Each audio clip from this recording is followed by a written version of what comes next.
Welcome everybody to the Cloud9 Fates NA Qualifier. I am Doa. With me is Frodan and Khroen, and today is the day. It's the finals. It's the top 8 lobby. We get to see who takes the cash, who takes the qualifier points, who is the champion of this tournament. It's going to be awesome. We've got a great group of players. Frodan, could you sleep last night? Was the hype too overwhelming? Are you okay? I couldn't sleep much last night. Maybe it was the hype. Maybe it was my cat wanting to play at 4 in the morning. Who really knows? But I do know one thing is that the 8 players that we have, it's going to be really exciting to see who wins because we got a lot of storylines, a mix of everybody. We've got some favorites. We've got some of the old guards. We've got some rising stars who've been grinding for a long time. And we have open bracket Hughes who represents the everyday person trying to also make it in competitive TFT. So I'm really excited for today. Yep, that's right. Let's check out the format. And as we look at this format, Khroen, why don't you kind of take us through this and tell us why this is a great TFT format? Not to put words in your mouth, but go for it. No, I definitely agree. I think this is a great format. We went from having 24 players, cutting that to 16, leaving some, room into day 1 into day 2. If you didn't play your best, you could still get in, even if you were, a little bit below average. But now we have reached day 3. There is 5 games going to be played, and we'll see who takes it after. 4 highest scorers will receive an invite to the next qualifier as well. This is the 3rd qualifier out of the 4 from this season. Everyone trying to make it to that end of season World Championship, and as we see here, can make a little bit of money along the way as well, and that means a lot for TFT players. Coming from me, I played TFT competitively for a very long time. This does mean quite a big deal when you want to pursue a career in competitive gaming. Yeah, absolutely. Anything that keeps the players going. Let's take a look at the standings here to see who our top 8 are. As Frodan mentioned, it really is a good mix of old guard, new guard, and players that have been around but just have been grinding and finally made it to this top 8 environment. Frodan, who stands out to you the most on this list? I mean, the first person on the list, Numano, is a player that you have to keep in mind. He had trouble even playing in qualifiers because he is a Japanese player living in North America, so there was eligibility issues. I think a lot of his fans felt like he honestly got screwed out of a real good chance in previous events. So this is him finally getting his opportunity, and when he does, he is smashing the field over the course of 2 days, 12 games against the best of the best. He's averaging a 3.0. That's insane consistency relative to everybody else because the next highest is a lot lower than that. And the other player I have to talk about is Grand Vice. He's the one that's been, hyped up by many players as being this really big-brained, open flex player, but he hasn't been able to string together the big tournament results in quite some time that he's been looking for. So I'm anticipating him to come out swinging today. Yeah, everybody's just looking so strong in this lobby. Spencer is another one that jumps to my mind right now. He comes into this with 4 first place total in the last couple of days. He ties Numano in terms of having the highest single day placement average at 2.83, so averaging better than 3rd place, which is pretty amazing. Around 3rd place if you round, I guess, but still, those two have great single day averages. Great averages overall, and we've just got the best of the best right now, and a wide variety of play styles as well, Khroen. I feel like we see a lot of different looks at this meta right now from this pool of players. Oh yeah, there is a ton of different stuff in the meta, and it's only going to continue to evolve into today. Let's see if we're going to get some Kale, some reroll, maybe some more Aurelion Souls. Why don't you guys take it away? All right, we'll check back with you after the game. Frodan, we're going to start out with Numano's view, it looks like. And yeah, definitely one of the players I've been excited about watching. Was watching his stream a little bit going into this tournament. He has a fun style of play. He's been going a lot towards the more powerful standard stuff lately. A lot of Kale, a lot of Enlightened Talon, a little bit of Assassin here and there. But he's not afraid to play the odd, off meta comp. He did play like 1 game of Siphoner Chosen Nasus, and he did manage to take 4th with it. But I would say he's a pretty good player at excelling at the current meta. Yeah, so for people who are kind of tuning in for the first time this weekend, I know that we're on a few more channels that people might be familiar watching League of Legends on. So if you're a big fan of TFT, good news, we got a lot of really cool things going on in the metagame right now. Primarily, the most distinct thing is everyone anticipates the ability to reroll a lot for 1 or 2 cost champions and get them the 3-star. And make that your composition. Numano's a player that's kind of playing a little bit of everything, and I think that's kind of going against some of the ideology that some people are putting forth. There's a lot of discussion on Reddit and social media and even among streamers that the current patch is pretty much just reroll and or die. And I think that there is a lot of merit to that, but at the same time, Numano is kind of disproving that he can play reroll, but you also can play straight up standard and have these big defining tier 4 champions like Kale or Aurelion Soul help carry you. Or in this case, he's actually favoring Talon, like you mentioned. Right. And we should probably go even further since we might have some new people watching and kind of specify what rerolling is exactly. And it's generally a style of play where you try to get 3-star versions of some of your units, where you collect 9 total and it makes a very powerful version. And usually how you end up doing that is just sitting at one level for longer than you normally would and rolling until you find that unit, because you'll have a higher % chance at a specific level. So players yesterday, I feel like the meta did kind of look a little bit more reroll than it did in day 1. We'll see what day 3 looks like, because we have seen shifts just within this tournament itself. But I'm curious. It does feel like a reroll meta, but there are definitely very valid, just fast leveling, best board kind of strategies that work fine too. Looks like a bit of a duelist start for Numano here, finding that Yasuo. Yeah, so we see that Numano's on the duelist Yasuo, 5 of them by 2-1. That's very much ahead of the curve. And if he finds an early lantern, which is a new feature of set 4.5 Festival of Beasts, he might get loaded dice which can help spike it. Let's take a look a little bit around. I think Numano is also doing the same thing, just to see what other people are playing. Let's hop onto Robin. Looks like he's found that early chosen Garen with the Vanguard. He's a solo frontliner, which is good enough at this early stage of the game. But more importantly, his items look really nice because he has an early rapid fire cannon extending his range, which can give him a lot of powerful options to play Olaf carry, to play KO carry, even go ahead and pivot into Zed if he has that opportunity. RFC is largely considered to be one of the most flexible carry items that you can play into the late game. So you can go ahead and build it early without feeling remorse that you need those bows for something else. Oh yeah, for sure. It's so useful in a lot of different compositions, and it does fit a lot of what Robin Song has been playing in this tournament so far too. He's played a good amount of Elderwood Aurelion Soul, but he's also played a lot of Brawler, Dragon Soul, like Shyvana comps. And Shyvana, when you itemize her in RFC, is nice. She just turns into this insane like brawler AD carry basically. But like you mentioned, works fine on Kale, works fine on Olaf. So he can be pretty flexible with this item slam. I think a lot of people are going to feel pretty good about getting like 2 bows early on, until you get like 2 more bows and you're like, I don't want 2 RFCs. No, 2 RFCs is definitely hard to use. It can be useful if you end up playing like a dual carry Slayers composition, because Samira could also use it fairly well. True. Samira is the big end game carry that a lot of people try to transition to, especially if their composition doesn't have like a true carry yet. So you can play Olaf and Samira and just go from there.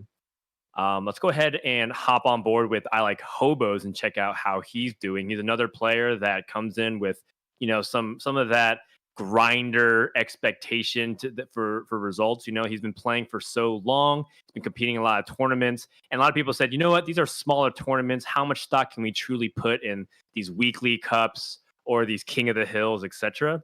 Right. And I think Hobo's consistency throughout the weekend is showing you that it actually matters a lot. He's been putting in the time, practicing these smaller tournaments and putting himself under pressure, and he's been dominating them alongside Numano. So it's not a surprise to see him in the final day, Doa.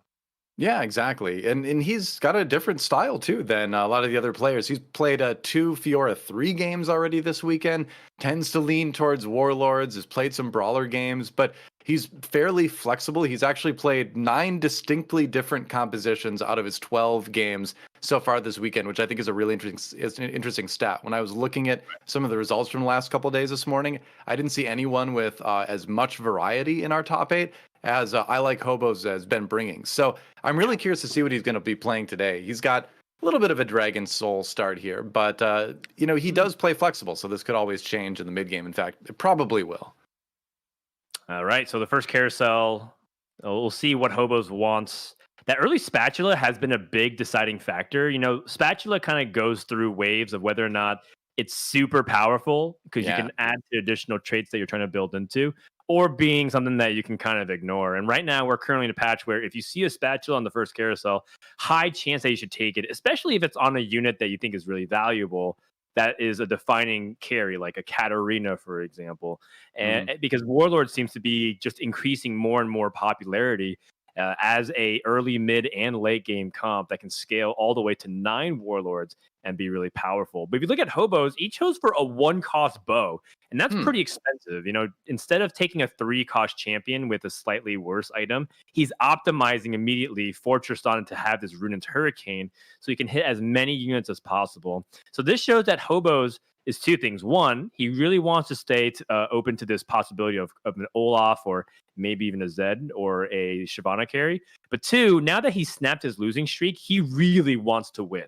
And I think that's a sign that Hobos is like identifying where he is currently, because he can't go for that full lose streak in stage 2. Right. Wow, look, it's Darius early for Spencer with the Chalice. We'll see if the Darius is able to dunk. First one did not work out that well. Second one doing a little bit of damage, but it looks like the 2 stars from I Like Hobos are just a little bit too strong. I was worried for a second, but turns out, yeah, Darius probably needs to be like 3-star before he starts really getting things done. Yeah, that's right. It's not quite the set 3 Galaxies Darius dunk fest. Right? It ain't the Space Jam. It was so fun to play Celestials and Space Pirates and dunk people for gold or even different treasures as you get late in the game. In step 4.5 specifically, Darius seems to be sort of a placeholder for other synergies. Currently, you can see that right now he's just trying to activate Fortune for Spencer, who has a couple of losses already throughout stage 2. So maybe he can cash in later on. But this is pretty common from Spencer. I think he's currently still number 1 in the leaderboards, and he's been adopting a style where either he commits really hard to some kind of reroll, or he's completely open to lose the entire stage 2 and 3 and try to go in stage 4 for a power spike. It's very high risk, but there's a high reward for doing that too. Yeah, I mean, he actually managed to hit Kale 3 yesterday, so he definitely does give himself the chance at least to get some pretty big spikes late game. We'll see if it continues on today. Like we mentioned earlier, he did have one of the best single day average placements in a 2.83 on day 1, I believe it was. Yeah, that's right. So a very consistent player so far in this tournament. Been favoring the rerolls.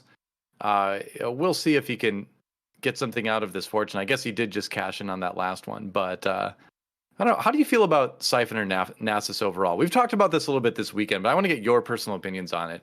I think there are situations where if you get the right items, it can be good to go with. I don't think Spencer has the right items for that this game, but what's your opinion on it? How often would you go for just YOLO Nasus 3 reroll? I think that my opinion on a spatula. I wonder if that changed anything. And a belt, so he can make a Warlord spatula and start going towards that direction. He does Warlord have Nasus. He could go for a Gunblade, and so you can see that Spencer's thinking about it. But to answer your question, I think Nasus as a reroll carry has fallen in stock every single day for me. If you're kind of talking about TFT stonks, it's been a hard sell for me at this point, because every time I see Nasus played these days, it feels like you're capped at a top 4 and you don't have a way to punish. And your opponent has a chance of high rolling as well, and therefore you don't even make top 4. Yesterday, we saw I Like Ike hit 3-star Nasus, 3-star Fiora at a pretty reasonable rate, at least from what we saw, and then went 8th place. He just proceeded to lose out for the rest of the game, despite having a pretty decent setup for it. And, maybe you can argue that top 4 wasn't guaranteed, but to get an 8th off of hitting that has to hurt. You need very specific items, I think, to make it work. And yeah, you see him sell it there as he's going to go ahead and look for another Chosen now. Has a little higher chance to find a 3-cost Chosen. But okay. All right. So you could go Mage. You have the ability to make a Dragon Soul spatula at some point, but if you find a tier, you can make a Mage cap, maybe do some funky Mage Elderwood stuff here, and Chosen Annie can be a pretty strong frontliner too throughout a stage 3 with some items. Yeah, this is huge actually for Spencer for a couple of reasons. Spencer is a player that is completely okay rolling aggressively at 3-2 all the way down to 0 gold, which, if you ask a lot of the high level players, they think that rolling down to 0 gold at stage 3 is a recipe to guarantee that you don't top 4. But now he can keep his fortune train going. he has mages, so he can build into the Aurelian Soul, and he has the 2 rods, so he can build Death Cap and the Chalice already to set up for it. So in terms of his conditions to get into a powerful spike later into the game, it's there. The only issue is that he doesn't actually have damage right now, because if you look at his board, he's got a 1-star Vhagar, a 1-star Akali, and that's his entire damage right now.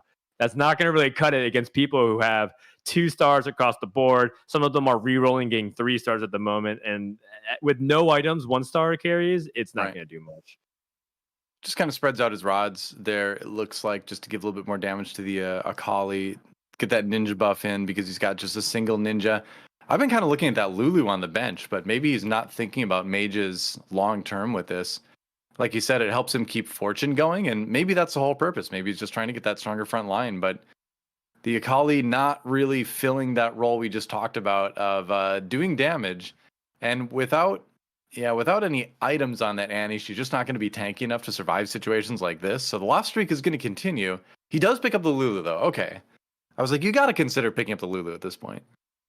Yeah, I think that's okay. Everyone who's played a lot of Fortune understands the dynamic of Fortune Prison. One day you might get bailed out. One day you might just be realizing that you stuck and overextended, and you'll never ever win another round of TFT for the rest of your life. At least that's what goes through my mind when I'm, putting together like a 4-loss streak with Fortune. I'm sure a player of Spencer's caliber knows exactly how to snap it, because it requires a lot of knowledge of relative power levels of board strength. Speaking of which, we're hopping on board with KCI, who has a Force of Nature already on a Sivir 2-star and a Chosen Kindred.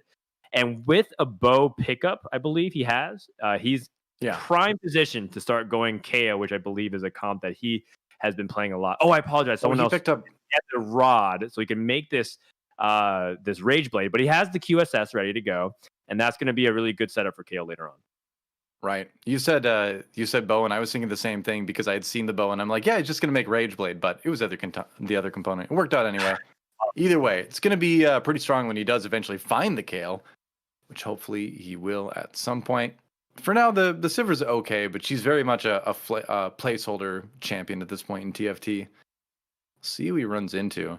The thing is a lot of players have been okay with running this Executioner Kindred and just kind of chaining that into a 4 Executioner build later on. We even saw, I think it was GV8 play 4 Executioner Chosen games over the course of the weekend. So I think when you get that opportunity, it's a really good one to pursue. And so we're probably going to see KCI stay on this line. Totally. I think one of the big things about Executioners right now is that it's pretty flexible, or rather Kale. You could lean into Executioners. You could play a Divine comp. You could have 0 Executioners. You could actually only play 2 Executioners as well. You don't need more than just that. You could play 3 as well if you want to put Zaya in.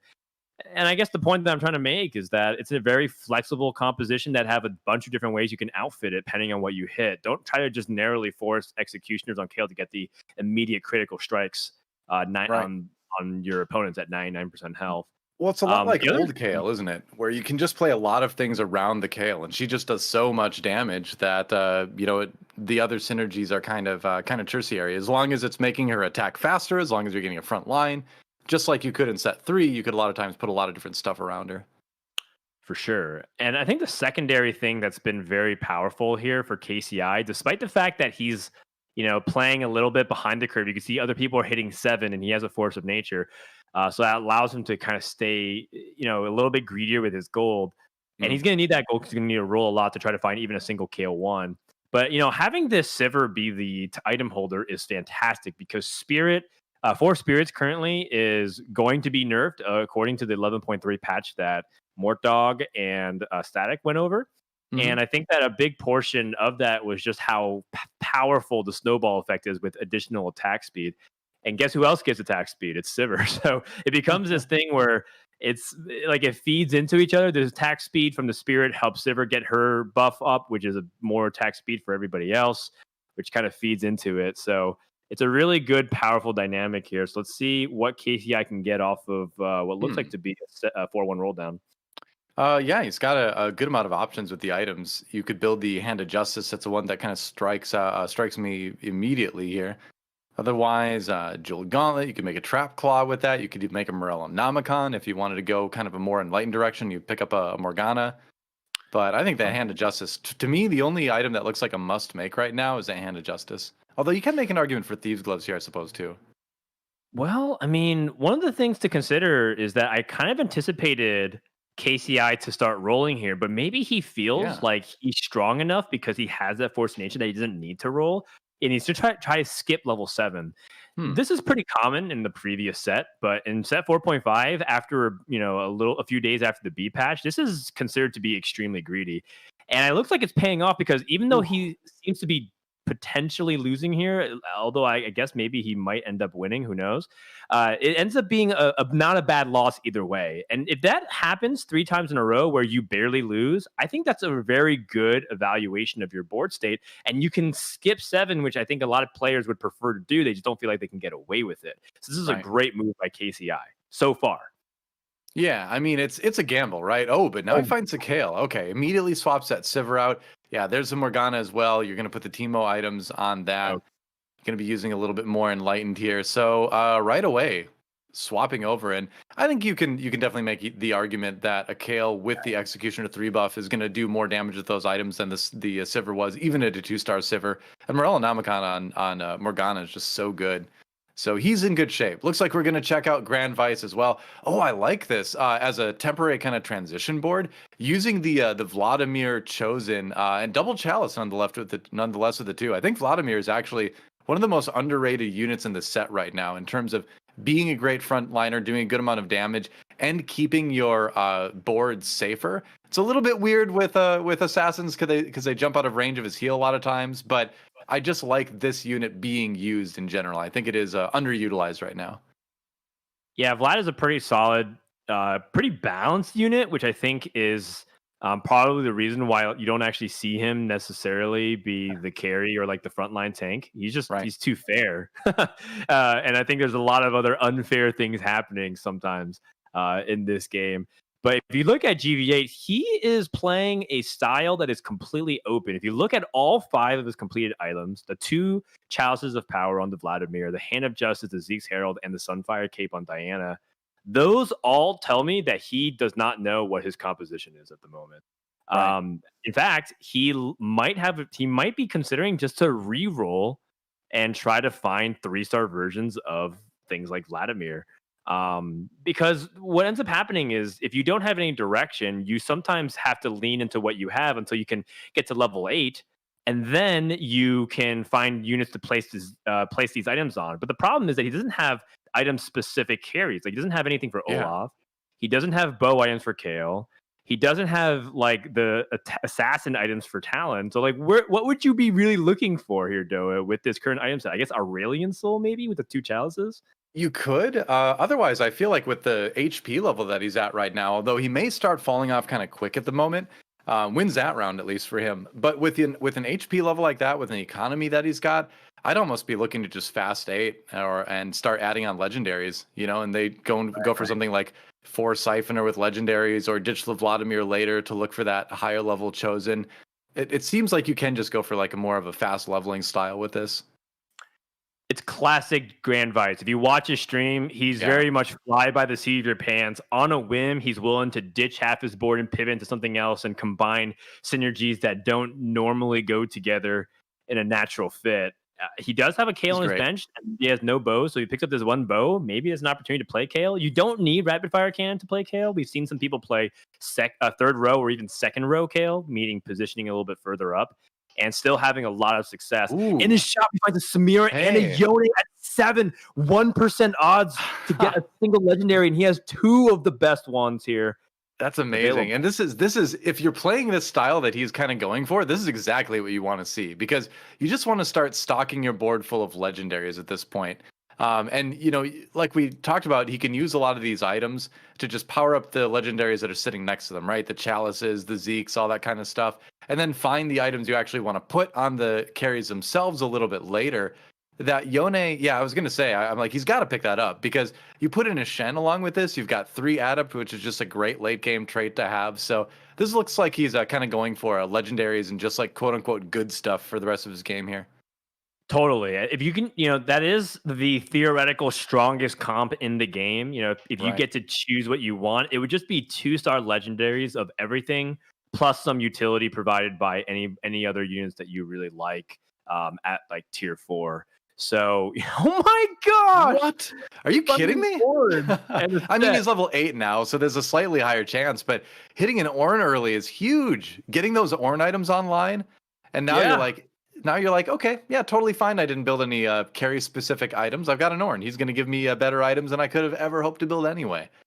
That is absolutely absurd. I love the set. A lot of people consider set to be just as good of a late game carry if you have, as Samira, assuming you have AP items for him, and he has a Hand of Justice, so you can go ahead and choose it to place on Samira, or you can place it on set. Both are good users of it. And set 2 has kind of made a little bit of a comeback here in set 4.5. In the middle of set 4, people just like avoided him like the plague because he was kind of buggy, to be honest. He wasn't super reliable, and even if so, it wasn't impactful enough. It was actually very similar to what we just saw, where he just basically was a damage sponge and then died. But he has a lot of room to scale up here. I think this is looking pretty good for Grand Vice going forward. He's still got the most HP in the lobby. Like you said, set's definitely a lot better now.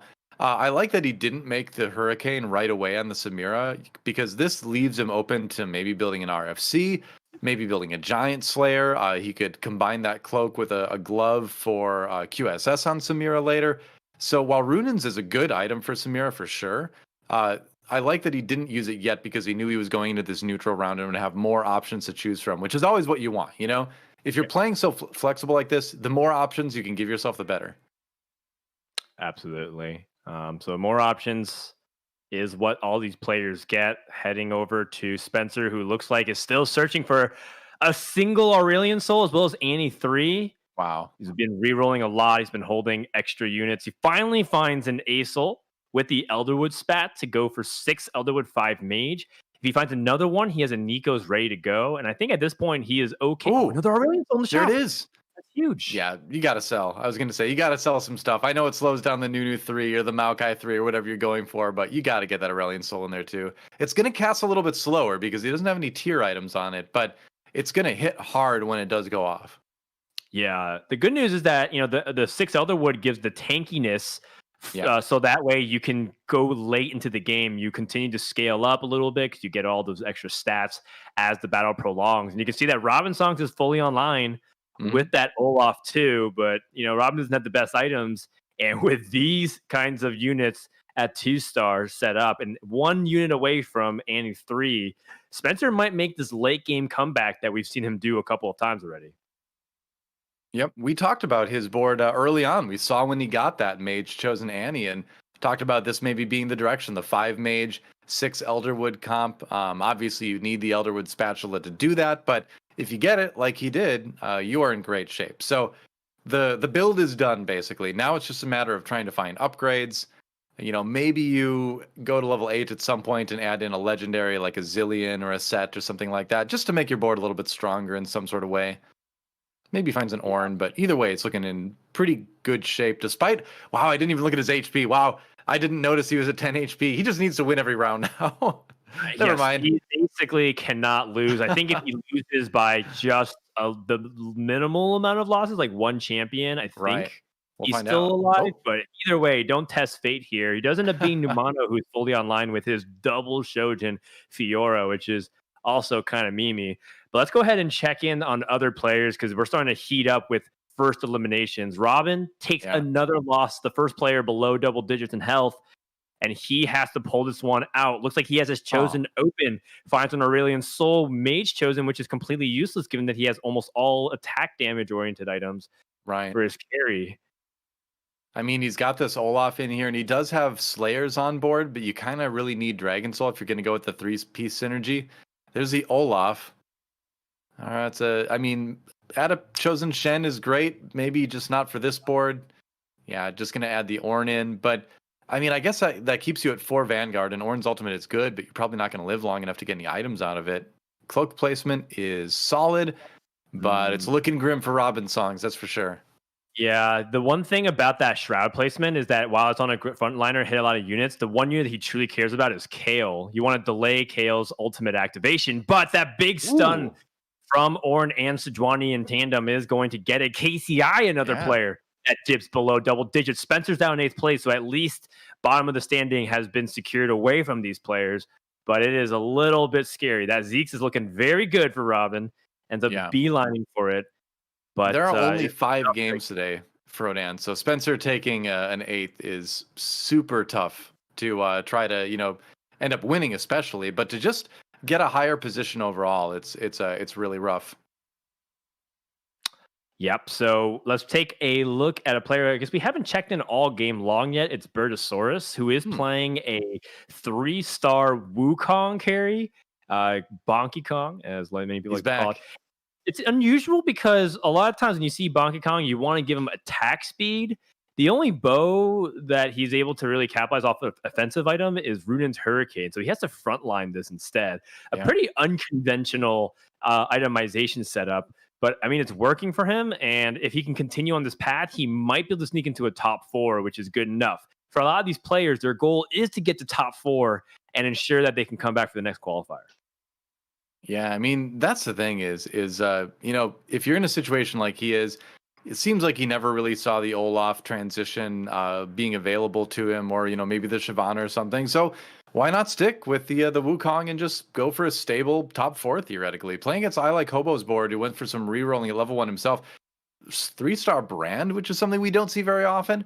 3-star Tristana, which is a little bit newer, but that Dragon Soul board, can it survive the wrath of the Bonky Kong? It doesn't look like it can. Yeah. So for Dragon Soul, that last auto attack that activates for this big nuke that deals a huge amount of percentage damage off their health. It's really important, but like you said, the chain CC stopped them from being able to activate it. And now Orin's 4th activation gives him the gold collector, which means it's definitely not the one that he's looking for. Gold collector gives you extra gold when you get the kill on champions. But, you're looking for immediate power spikes. A big tanky item would be really great because you want to stall for Wukong. So I'm sure Bird is pretty unhappy about that one. Yeah, out of all the Ornn items that you can get, I think that's probably the bottom of the list right now for Bertosaurus. Maybe Sejuani can get lucky and finish someone off for a little bit of gold, but it's only 1 gold anyway. You'd be looking for something more like Zonia's Paradox or Randuin's Sanctum for the Ornn items. Like you said, something tanky. We'll see if he can take out Robin Songs here. This would be a kill if he can do it. This Olaf trying to... he gets punted off the map by the Lee Sin, though. So no, that's it. GG for Robin Songs, and he is going to exit in 7th as soon as this Nico is finally dealt with. I think. There we go. He kicked the cat off the map. Wow. Yuumi dying in TFT. That's something you don't see all the time in Summoner's Rift. That's for sure. Vanguard Yuumi. Look at how the items are shaping up here at the end of stage 5. A Hextech Gunblade for Bert. For Hobos, he's got another rapid fire cannon. I'm not even sure if he needs that at this point, unless I guess he wants to start itemizing a potential Olaf. You could put the Runins on the Shyvana, I guess, or the Sivir. Yeah, that's true. I like the Shyvana though. Yeah. I missed that Shyvana there. Good spot. And then for Numano, he has a full-on duelist. He has a 3-star Callista. Wow. And a Morella Namicon, which is not necessarily the best item for a lot of his units, but it might be useful on Yone. He can hold it. Yeah. Yone would be like the traditional holder, I suppose. I think Tryndamere might be pretty good because as he spins through people, I believe he applies it. Don't quote me on that, but I'm pretty sure he does. But like you said, probably not the greatest item. And yeah, he's going to put it on the more traditional target with the Yone. I like the double Shojin's Fiora as well. Is going to be chain casting pretty rapidly, even with just 2 Enlighten. But without any tanky items, this Fiora is not going to last quite as long. Curious to see how the single item Callista 3 goes, though. The Yasuo is kind of like the big threat. Really interesting, placing the Callista in the middle, trying to dodge certain units. And it looks like his duelists are shredding the front line. So it's purely up to the Tristana 3 with the Dragon Soul buff in the back line to try to deal with this Yasuo, which it cannot. So Hobos takes a big loss. Hobos is out in 6th place because Shuram took 1 less damage, meaning our top 4 is secured. And that's got to feel bad for Hobos. He tried to do something very unusual with a Dragon Soul comp, and just by a hair misses out on a 5th versus a 6th. And that might end up being a difference maker later on this tournament. It's interesting, too, because the Dragon Soul, it can be, if you go for some of those stretch synergies, it can be strong in the late game, but you really need to go all out. And you need to have something like Olaf being your carry. The Tristan is just not going to work at this point in the game. So it was neat to see it tried, but Yeah, that's I think with that you might even be happy with a 6 at this point. You might just be happy to avoid 8th. KCI now on the bubble at 8 HP. We'll see if he can survive with this Kale composition.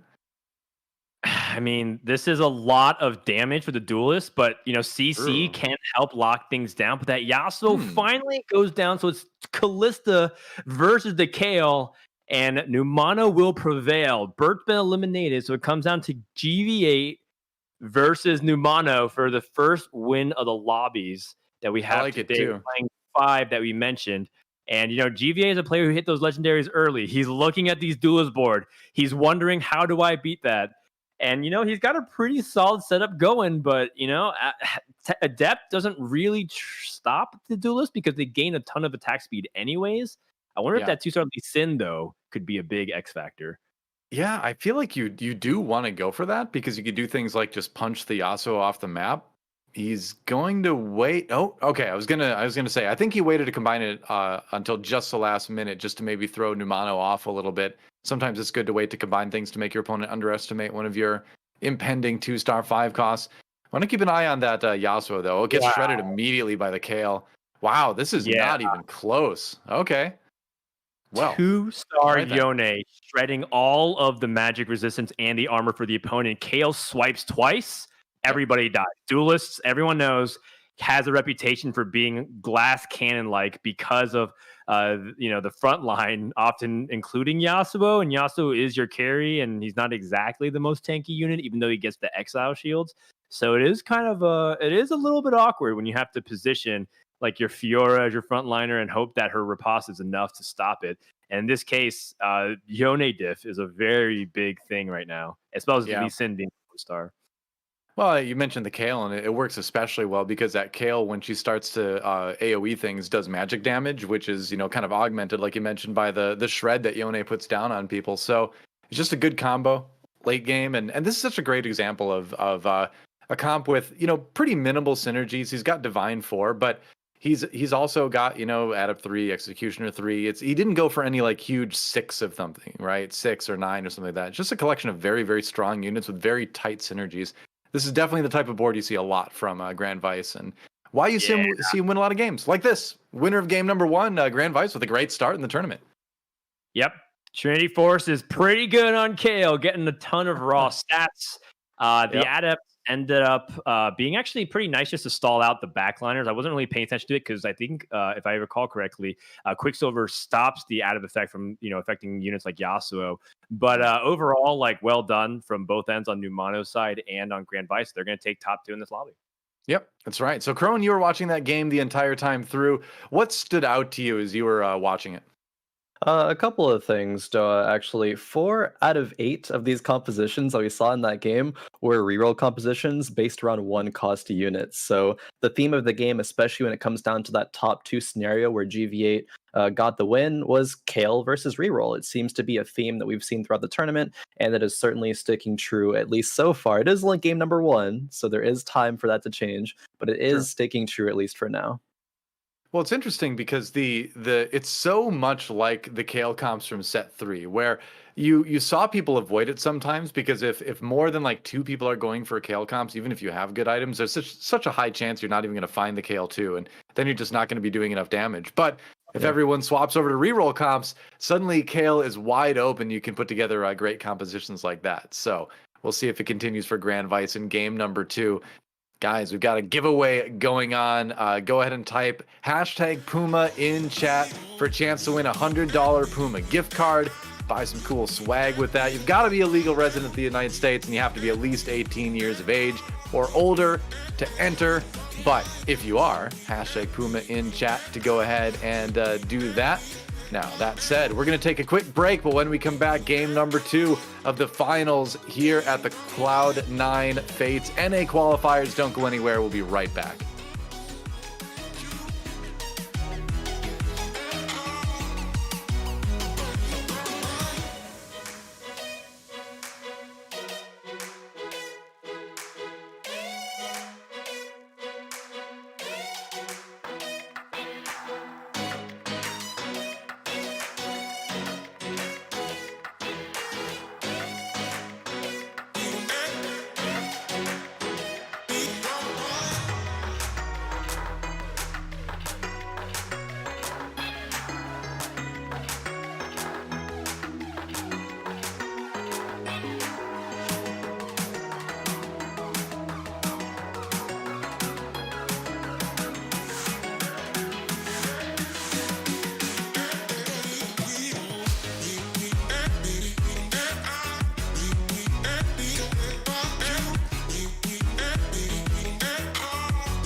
Welcome back, everybody, to the Cloud9 Fates NA Qualifier. Doa, Frodan, and Khroen here with you as we see who comes out triumphant in this finals day. But before we get into that, real quick clarification, because we are on more streams today than just the C9 stream. The Puma giveaway is only for fans in the Cloud9 chat. Just wanted to make sure you all knew that, because we are on multiple different places today. So hashtag Puma in the Cloud9 chat specifically for a chance to win that giveaway. Just to reiterate that. That said, Grand Vice getting the win in game number 1, second place, Numano. And looking at these standings here, it's players like I Like Hobos, Robinsong, Spencer that are really going to need to pick it up if they want to have a chance to win this thing, or even hit that top 4, which is that auto qualification to the next qualifier, which is also a pretty big deal too, isn't it, Frodan? Yes, we're on our way to the North American Regionals as seeds to the Set 4 World Championships, and your consistency throughout these qualifiers really help you get to that point. So an invite back would definitely be something preferable, so they don't have to necessarily grind ladder nearly as much, and given that it would be the last qualifier, it would be very nice to have that under their belt and that reassurance. Exactly. The more qualifier points, the merrier, right, Khroen? Oh, definitely. Even if you don't get a first today, getting a top 4 to get that invite means a lot to a lot of players here. I mean, first you get a bunch more points, but everyone definitely at least aiming for that top 4. And GV8 coming out strong. Wanted to just, briefly go over. I think GV8 is so good at playing that early flexible win streak sort of play style. Oh, yeah. Oftentimes we do see GV8 well above the rest of the lobby in HP, and he can translate that so well into lobby wins, even against, all the other re-rollers. But yeah, I just want to give a quick shout out to GV8 playing super, super well. But, let's see if he's able to keep it up for the next 4 games, because we still got a lot more to go today. Yeah, just to keep going with the GVA thing, because it's so much fun to talk about. We're going to start with his point of view here as we get into lobby number 2. But a lot of us have been watching GVA play for a long time. And I know, Frodan, you and I have both watched this guy stream so much. And one of the things I love about watching his stream specifically is that every round he's speaking out loud and he's saying, all right, is this unit maybe better? Is this unit maybe better? And he's thinking about all these like little things that can make his individual board strength better in the moment that involve a lot of like stuff you might not think about in terms of dropping certain synergies that seem strong for a champion that in that exact moment is going to be just strong enough to win in that next round. And I don't think anyone in the game is better at doing that specific thing than him right now. Yeah, it's almost sometimes to a detriment. I think that in metas where it's very clear that you should kind of take a lane and like really dive deep into it in terms of the small nuances stuff, I think that's where GV8 loses some of his edges that he gains onto the rest of the field when the meta is a little bit more flex and open. That being said, it's very small edges, and he still ends up being like a top 25 player at worst, like if he's not top 10. And it's like, it just goes to show you that he's a really good, consistent player throughout all of the different kinds of meta games. And I remember the first time we got to cast him back in set 2 for Rise of the Elements. Yeah. And I was like, wow, this guy's actually like really, really consistent. All the time I watch him play, he's just so open and powerful with his boards. And ever since then, I've been watching his stream, and I got my Twitch review, and GV8's like my second most watched stream of the year because I just downloaded all the knowledge from him every single morning. No shock there. I like that you brought up the drawbacks of that too, because one of my favorite things about TFT in general is that every style is a double-edged sword. Like, it's gonna have its pros and it's gonna have its cons, because like you said, while it's good to be flexible. Sometimes you do need to pick a lane. Sometimes you do need to not overthink things sometimes too in a round to round basis, which you can do if you're really focused on making little changes every round. Sometimes you just don't need to. And those unnecessary changes can cause you to lose rounds here and there. But every play style has its Achilles heel. But overall, I think if you're looking for someone to study to just like learn the game and learn it in a broad sense, GV8's a good person to watch. This game, he's got the TF2 early on, just getting that 2-star to try to just, again, be stronger in the moment for that one board. But what's he going to add to this? I do like the Nautilus for Vanguard. What would you go with here? Okay, he's just going to go Keeper. That's also a good defensive synergy. Yeah, I think at this point, Keeper and Vanguard are kind of in tandem 1-to-1, but what he can do is start leaning towards what he has established as his 2-star, which is Twisted Fate. And so Twisted Fate, as it calls us in a maze, so he's holding on to mages, he's holding on to keepers that can complement Elise. So that makes a lot of sense to me. He is going up against Numano, who's showing both Yasuo Chosen and Zed, and he has bows available, or rather one bow. So it looks like Numano is going to be leaning more towards a focused reroll based strategy, which is the clash exactly what we saw previous game, which is Numano getting second with a bunch of reroll duelists, and Grand Vice kind of playing open and landing into a Kale in the late game. Let's take this chance to actually look at a different board here as well, since it's early game. A lot of boards can shift at any given moment. Is there a player that you want to watch here? Let's check out I like Hobos because he was so close to getting that top 4 last game, missed out on it by just a couple HPs. And sometimes it's did I say HPs? Just a couple HP. There you go. But it's fun to watch players like that that have just gone through something, and he finds the early fortune with the Darius. Interesting. Because missing out like that can kind of be rough on the mental from time to time. So I want to see how he responds. He has a chance for 6 brands too, which is kind of probably the worst 3-star in the game right now, but it is kind of intriguing. Did he loaded dice or something? Why is there 3 brands and a Braum in the shop? I don't understand. He's instead making gold with it, which I agree with. I think Brand is, like you mentioned, one of the weakest, if not the weakest champion that you can 3-star in the game. But still, it's a 2-star, and tempo is king. Finds a chosen Teemo, that's much better, as Teemo's blind dart is really effective in these early stages of the game, especially if you go up against people who find like a chosen Yasuo, for example. They're just not going to do anything. And his items are pretty nice for that. He does have a Deathblade available, but I think if he wants to stay open, he can also choose to go for a Zeke's. I mean, he's got a couple directions, right? You can see him picking up the Zed and the Diana, because you could go like Zed carry with Spirit, which is pretty common. You probably want a few more bows for that, but you've got that Zeke's like you just talked about, so you can power up the Zed that way.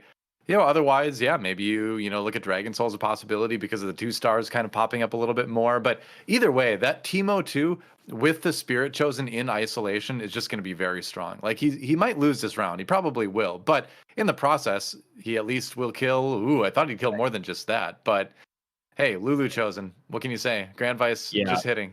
GVA hit the Mage Chosen Lulu right before he switched, which complements exactly his strategy. So, for Hobos, it's very clear what he's on. He's on the fortune train. Let's go ahead and hop on board with another player who is on the verge of win streaking in KCI, as we will see what he gets as the last pick priority. Early Nasus Chosen, early Spirit Sharpshooter dynamic going forward. So he's pretty open to a couple different possibilities if he wants to opt for playing more flex versus more narrow.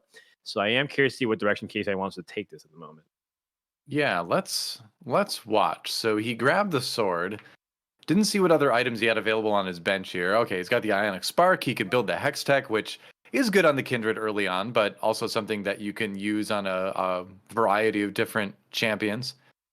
In terms of like you can put it on the Katarina, you can put it on I suppose you could even put it on a Morgana if you wanted to stick with a Siphoner route. Aurelion Sol, a good user of that too. He doesn't want to build it yet because when you're just a couple rounds out of the neutral round right now, a lot of times it is better to just save those item components, even if you think you can make something good, just to make sure you're not missing out on making something even better 2 rounds from now. Generally, you're not going to get a big enough power spike from slamming it right at 2-5 to make it worth it.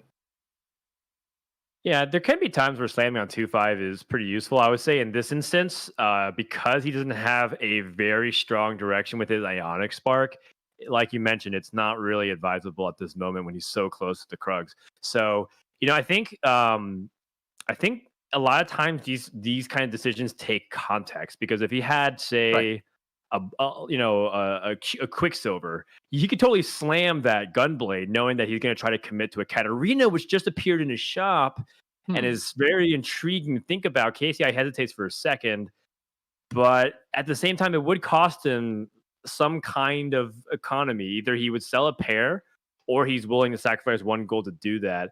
And it doesn't seem like that's what's interesting KCI here. So a lot of people, they'd be thinking about Katarina, they'd be thinking about Warlords, but not for KCI. Yeah, that's kind of interesting actually, because with the item champion combination, it would be tempting to just pick up that Katarina and lose out on the 1 gold of interest for this round, because you've already got a couple Nidalees, so you only need one more to get Warlord online. So why not? Why not pay? It's essentially pay 4 gold for the And Katarina, right? It's gonna win that round and gonna pays not off pick it up. All right. handsomely too, because GV8 did not get his win streak through. So KCI versus Ooh. Grand Vice, the only players that were at 100 HP, and KCI gets that burst of gold, which is huge because you get that carryover through Krugs and PvE round. Kind of debating if he wants to pick up any other unit here besides the Nidalee. I think Nidalee is very good as a pickup, but Yeah. just gonna scatter around and see other boards here. Do you want to switch at all and look at another player?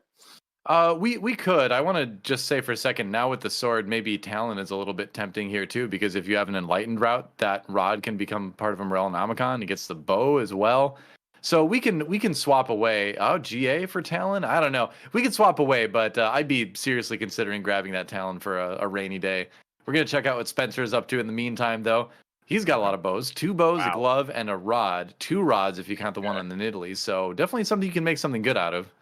Yes, this looks 100% like he's going to force Zed from this position, Yeah. and he's going to go for an aggressive 3-2 roll down. And you know what? I think in Spencer's mind, he needs to make a big high risk, high reward play like this. Taking that early losses the way he did and exiting at the bottom of the standings was not exactly what he wanted in that previous game. Right. And, Zed is a comp that can help slingshot you even to first place. We saw Soji do the exact same thing yesterday on stream, or either off stream, but it was on his stream. And he was in a desperate situation, and somehow Zed was able to pull him from the depths of the abyss. He's going up against KCI, which is a little bit scary because he is accepting the fact that he's likely to lose. But the good thing is that he is killing at least one unit, so he's not taking maximum damage. But this is a bad spot for Spencer. Let's go ahead and take a look at his 3-2 roll down and see if he can hit exactly what he's looking for.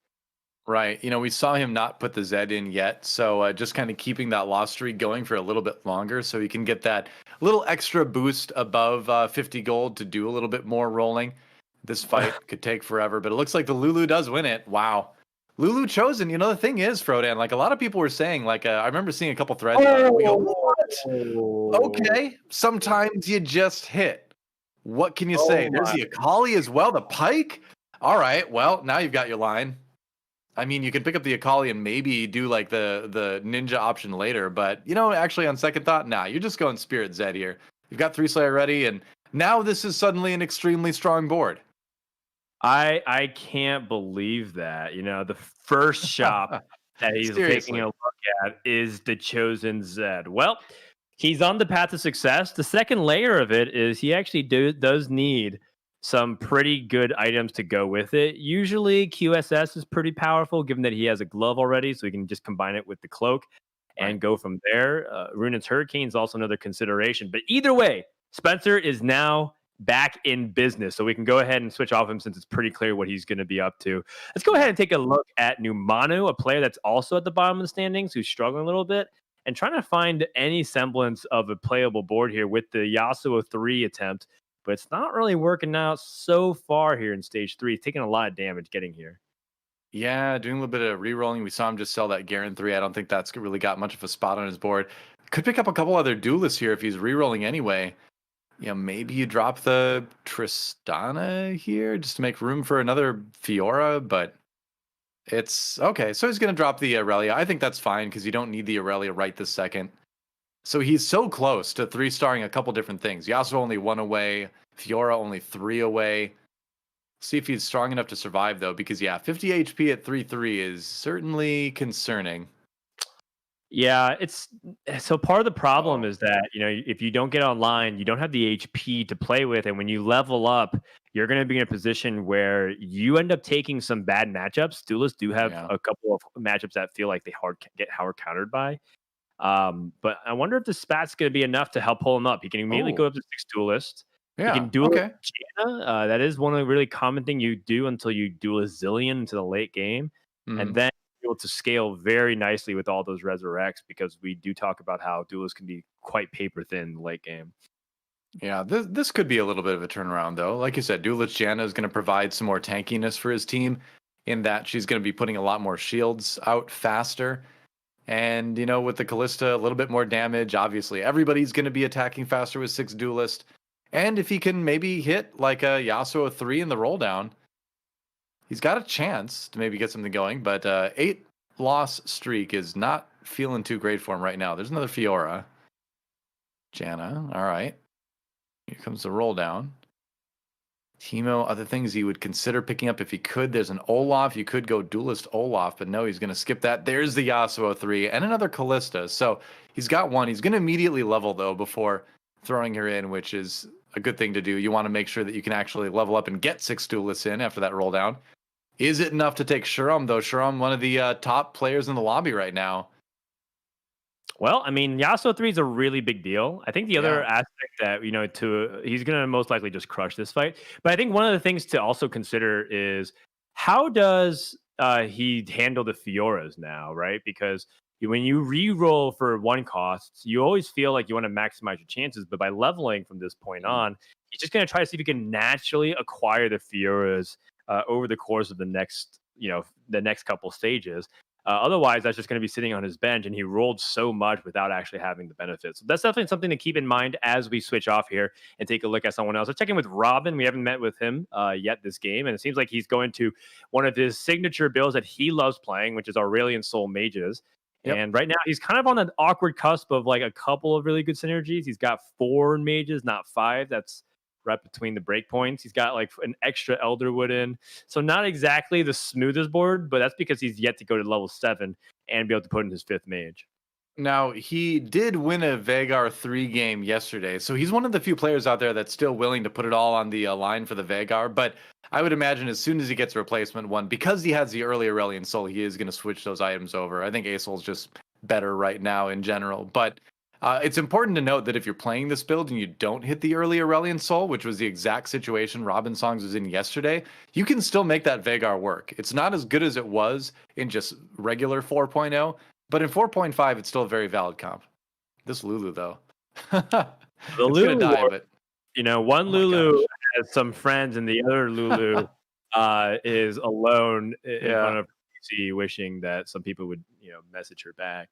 And I think that at this point, for Robin, he's at a really comfortable middle of the road spot. Oh my God, Spencer already has Z3. Can you believe that? I just want to check in, Wow. look at the board real quick. He hit Z3 before he found 2 stars of other units like his Diana and his Kindred and his Teemo. So he is sitting pretty. But back over to Robin. He needs to find a way to ensure that his level 7 is smooth because I'm not sure all of his cures are at 1 star, so he might have to roll some good amount of gold here in order to stabilize. Yeah, I think you're probably pretty comfortable with that because at least you can put in 6 Elderwood. He's already got it in fact. There's another tier and a glove, which is kind of nice. The glove can make a jeweled gauntlet. There's another Aurelion Soul, so pretty good roll down already for this. Needs to find another Veigar, though. He has the ability to actually get the Hand of Justice onto Veigar if he wants as well. He equips it, and then the full item takes priority over the single component. So there's actually a real nice micro trick that you can use to pop off items. Or you can just sell the Veigar and give Aurelion Soul all of those items that you want. Oh, yeah. You got it. And I think that would be pretty nice, too. I think the rough part is that he hasn't found a Veigar yet. So, well, I mean, if he dropped it, he would go down to 2 mage, which is not be great. But he has 7 Elderwood in, so he could just throw in one of that, like the TF or something. I think it'd be worth it to swap those items over to the Aurelion Soul now. Either way, the Aurelion Soul 2 still does a lot of damage, so he's going to be fine. Another thing that feels really bad is the fact that you spent a pretty good portion of the game stacking the ability of Vhagar. And as the fantasy of Vhagar, as you mentioned, is the infinite scaling that you get off of Vhagar, which is really fun. But at the same time, you lose all that progress from selling the champion. So that feels a little bit bad. But it is what it is, and you got to get those mages online. You got to get this Aurelion Soul with those items, and with this, I mean, Robin looks like he's in a really good position to nuke the board. Let's watch one fight and switch off of him and check in with other people in the lobby. And I'm excited to see how much damage this Aurelion Soul can do.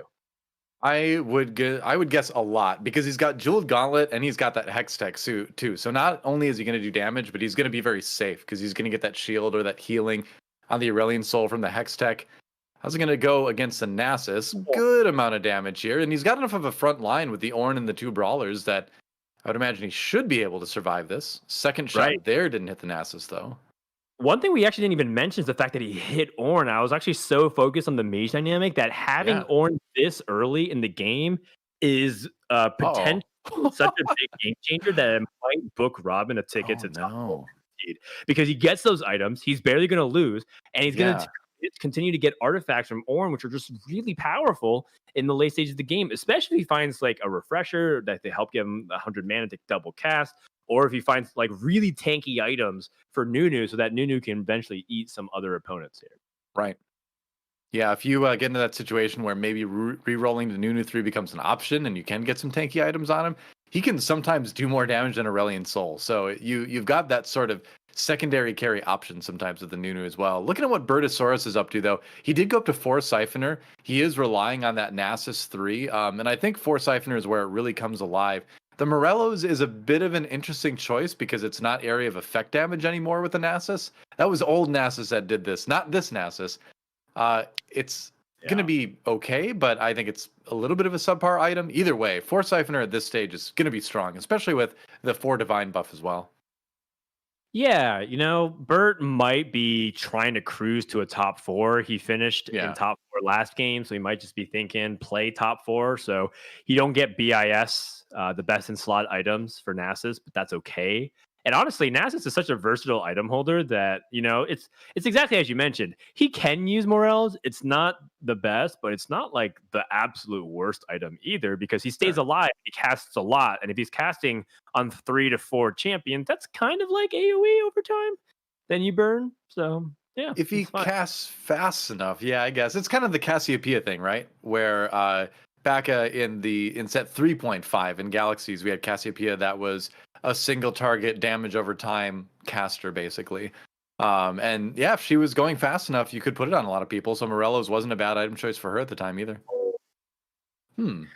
Yeah. Sorry, I was reacting to the lantern. Everybody getting swords and what looked like to be a glove as well. Was it the chain vest? I didn't see. Everybody has Olaf on the table now, which is really scary. But Bert immediately jamming these offensive items onto Talon, which makes a lot of sense. Second Guardian Angel, which he can actually place onto Morgana, or he can make a Locket of the Iron Solari, which is another pretty solid Morgana item because you tend to want her front and centered. So pretty decent options, and everybody who isn't playing a damage-based comp like Robin is probably crying a little bit inside. Like, oh my gosh, what am I going to do with 2 swords and a glove? Meanwhile, Bird's like, oh great, now I have full item suite for Talon. Yeah, I mean, he got, one of the arguably, I think, perfect item combinations for Talon. GAIE is pretty stock, and then Divine Spatula is a great thing to put on there if you can't get like a Hand of Justice or like a Last Whisper. I feel like that spot is kind of negotiable, but Divine is one of my favorites to put on there. I like Hobos in the meantime. Does grab the Cultist Chosen Aatrox. So it is going to be 6 Cultists, maybe? He's really hard to go for Olaf carry because him, like everybody else, have found Olaf. But the big problem is that all of his stuff is 1-star. It looks like his brain's melting a little bit from the amount of options that he has at his disposal, that he's not even prioritizing the best items onto the champions. He's kind of slow on the gun. Deathblade's supposed to go on Olaf here. The Hand of Justice actually be placed on a variety of units. But you can just see that it happens even at the highest of high levels, right? Where players kind of scramble to put things on. They've been focused so much on their board transition. And we mentioned at the very beginning of the tournament that Hobos is a quick player, but even he gets in spots where it's really difficult to figure out what's the correct transition.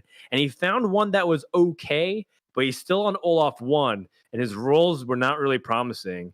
And now that he has this loaded, he's going to try to go for it. He finds a Samira, which is actually another good unit or a good champion to use a lot of these items if you choose to go for it. Instead of itemizing Olaf, you could choose to itemize Samira with very similar items. Yeah, I don't mind that at all. She can use a variety of stuff. Puts a Hand of Justice on her. That'll be fine. Locket options. What's that third one there? Looks like couldn't tell. I think that might have been 2 cubes that landed on each other there, but we'll see. I just don't know about this Cultist Chosen Aatrox. I mean, I know he wants it for Vanguard. He wants a stronger front line, but at this point in the game, the Sejuani is probably enough in a pinch, and finding like a better Chosen, I think, would be a higher priority. But he's sticking with it for now. It is tanky. I like it. I think that Sejuani Aatrox is a very powerful combination. Oh man, one Olaf away from the dream. I think Sejuani Aatrox is a surprisingly really sturdy two-person army of a front line, and it ends up creating this dynamic where your opponent gets CC'd a lot, and they have to really respect the positioning advantage that you get, and it just gives you time, right? And that's what he really needs. Olaf 1 is still actually quite a carry. It's just that he's super fragile. You just have to rely on the time that's given you from that Aatrox. And you can see that Aatrox, as a Chosen, still, despite taking full-on aggression, was the last to die. So it goes to show you that, it's not the best case scenario for him, but it's still okay. And he finds Olaf 2, which is huge for him. Yeah, that'll definitely boost the power level of his team right now. He's got that Jewel Gauntlet on Samira. I feel like I haven't seen that as often. Have you seen that before? I'm trying to think of how that exactly works with her, because I thought she only did attack damage. Yeah, I wasn't exactly sure if he wanted to prioritize that versus Locket, but I guess in his mind, he already has so much frontline because of the Sejuani and the Aatrox. Sure. And so it looks like he's going to prioritize playing the Dragon Soul in. Oh no, he's playing against Spencer, who has a full power Spirit Zed comp, and Spencer hasn't really lost ever since he found that Zed, as he is going to shred through the backline. It's going to be an Olaf versus a Zed. That big step Aatrox and the Sejuani in tandem keeps him alive, and that's just long enough for him to not get 8th place. And Hobos at this point is fighting for a potential 5th place or better. Wow, all right. I'm never going to say a bad thing about Chosen Aatrox again. That was pretty clutch. But poor Numano going from a 2nd place finish in the first game to an 8th place finish in game number 2. So it's been a roller coaster already for him on the final day. Looking at Grand Vice's board again, he's went over to a Chosen Executioner Zaya. So still rolling with a little bit of Elderwood action. He's got the Vagar online with a good amount of damage there. But just shifting to a little bit different comp than we've seen in the past. Trying to find the 6 Elderwood, it looks like, but he's just still stuck at 5. No. He put a 1-star Maokai by accident, I think. Because now he's playing 5 Elderwood. 5. Oh, no. That's awkward. I don't know if that's intentional, but I think at this point, he is in dire straits. Anyways, he's going up. The winner of this will survive. The loser gets what looks like to be a bottom 3 or worse.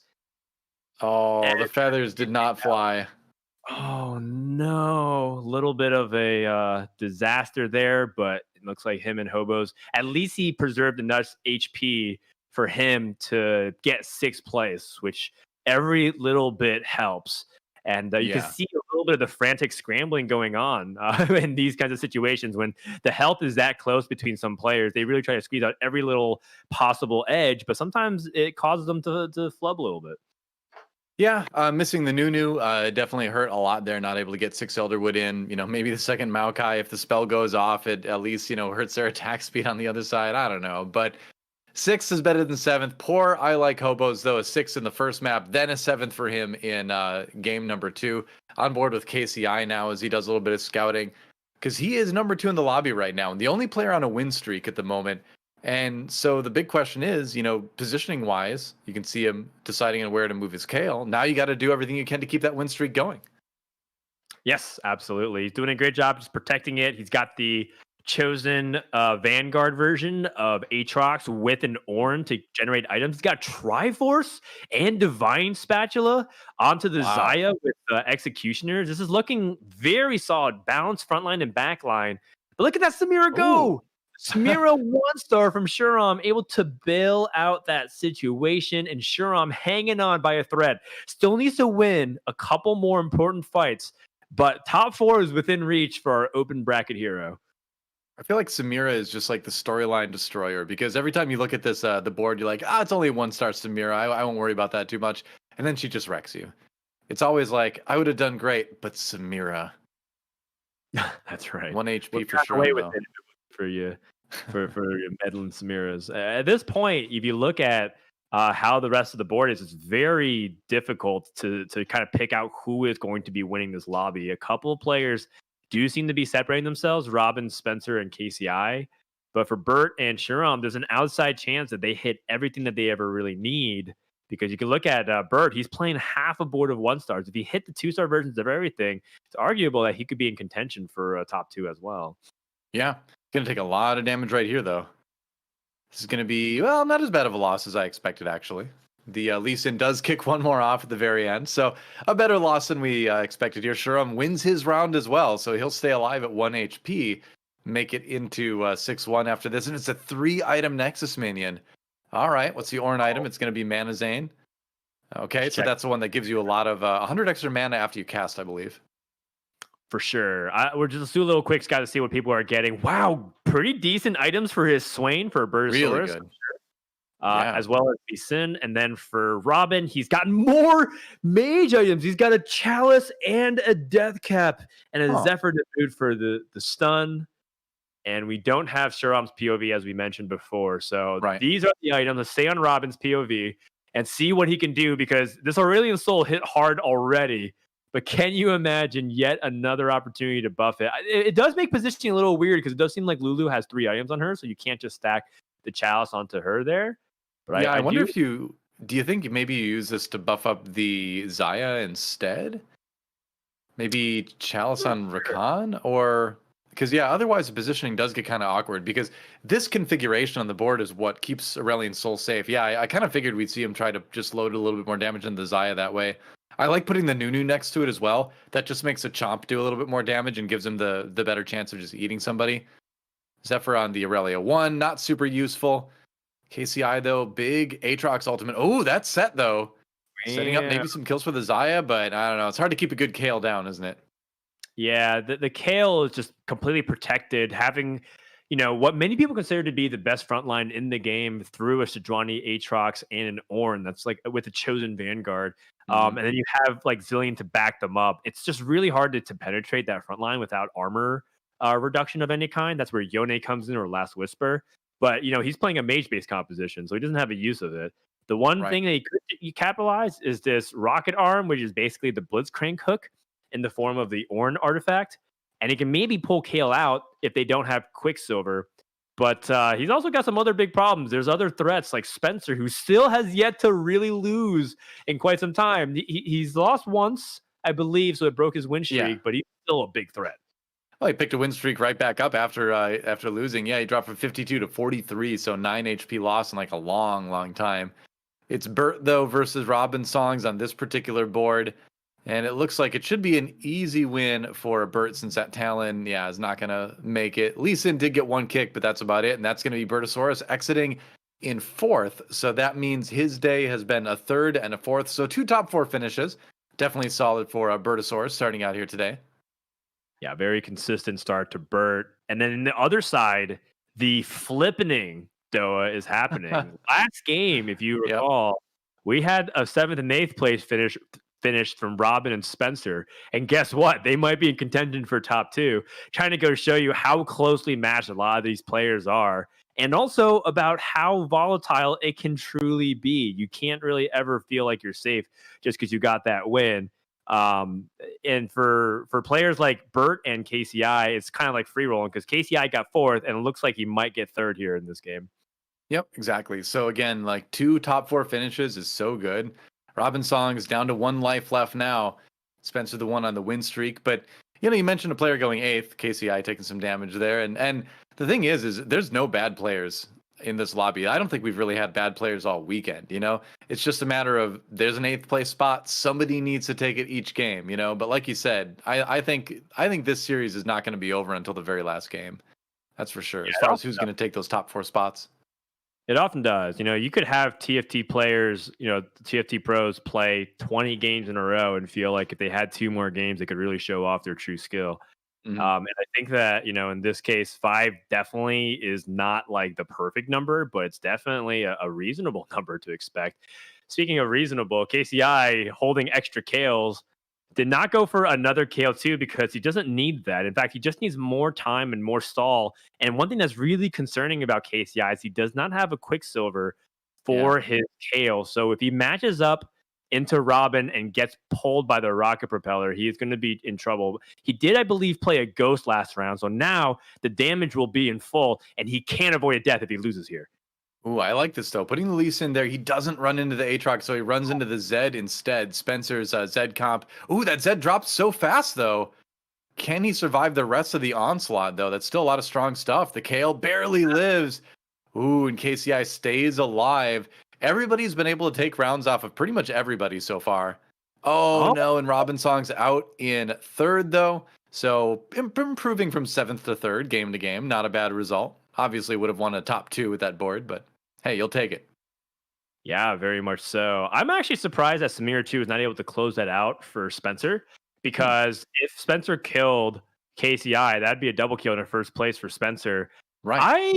I don't know how I feel about his current state if Samir 2 isn't enough to carry at that point. I feel like his board is capped. It can't actually get that much stronger at this point. Everything is 2-starred except for Zed, who's 3-starred.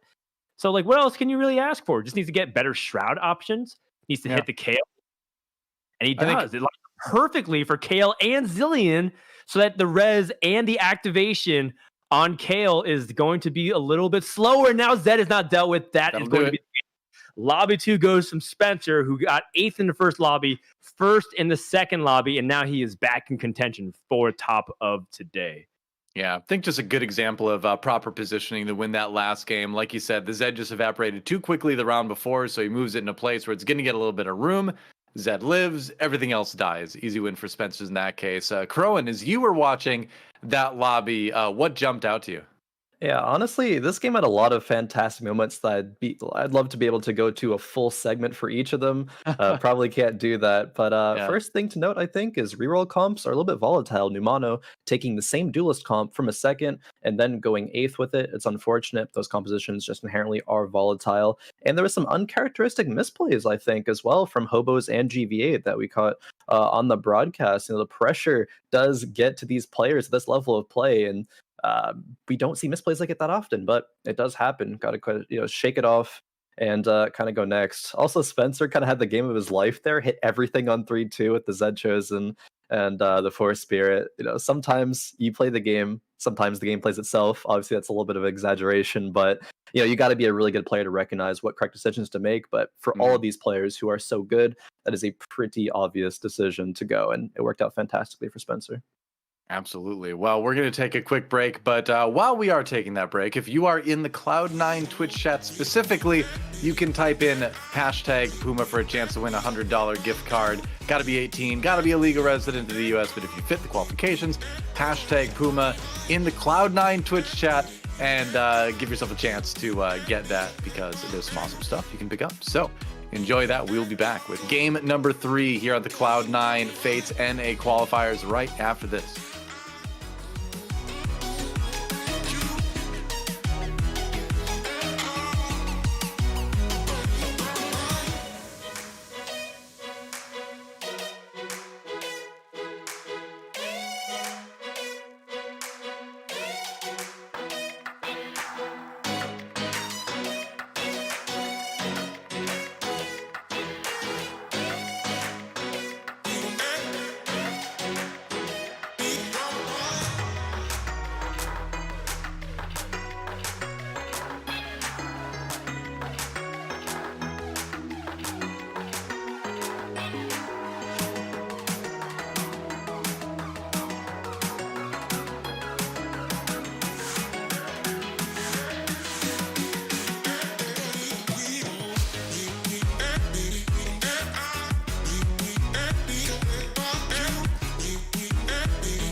Welcome back to the Clouds. I am Doe. With me is Frodan and Khroen as usual.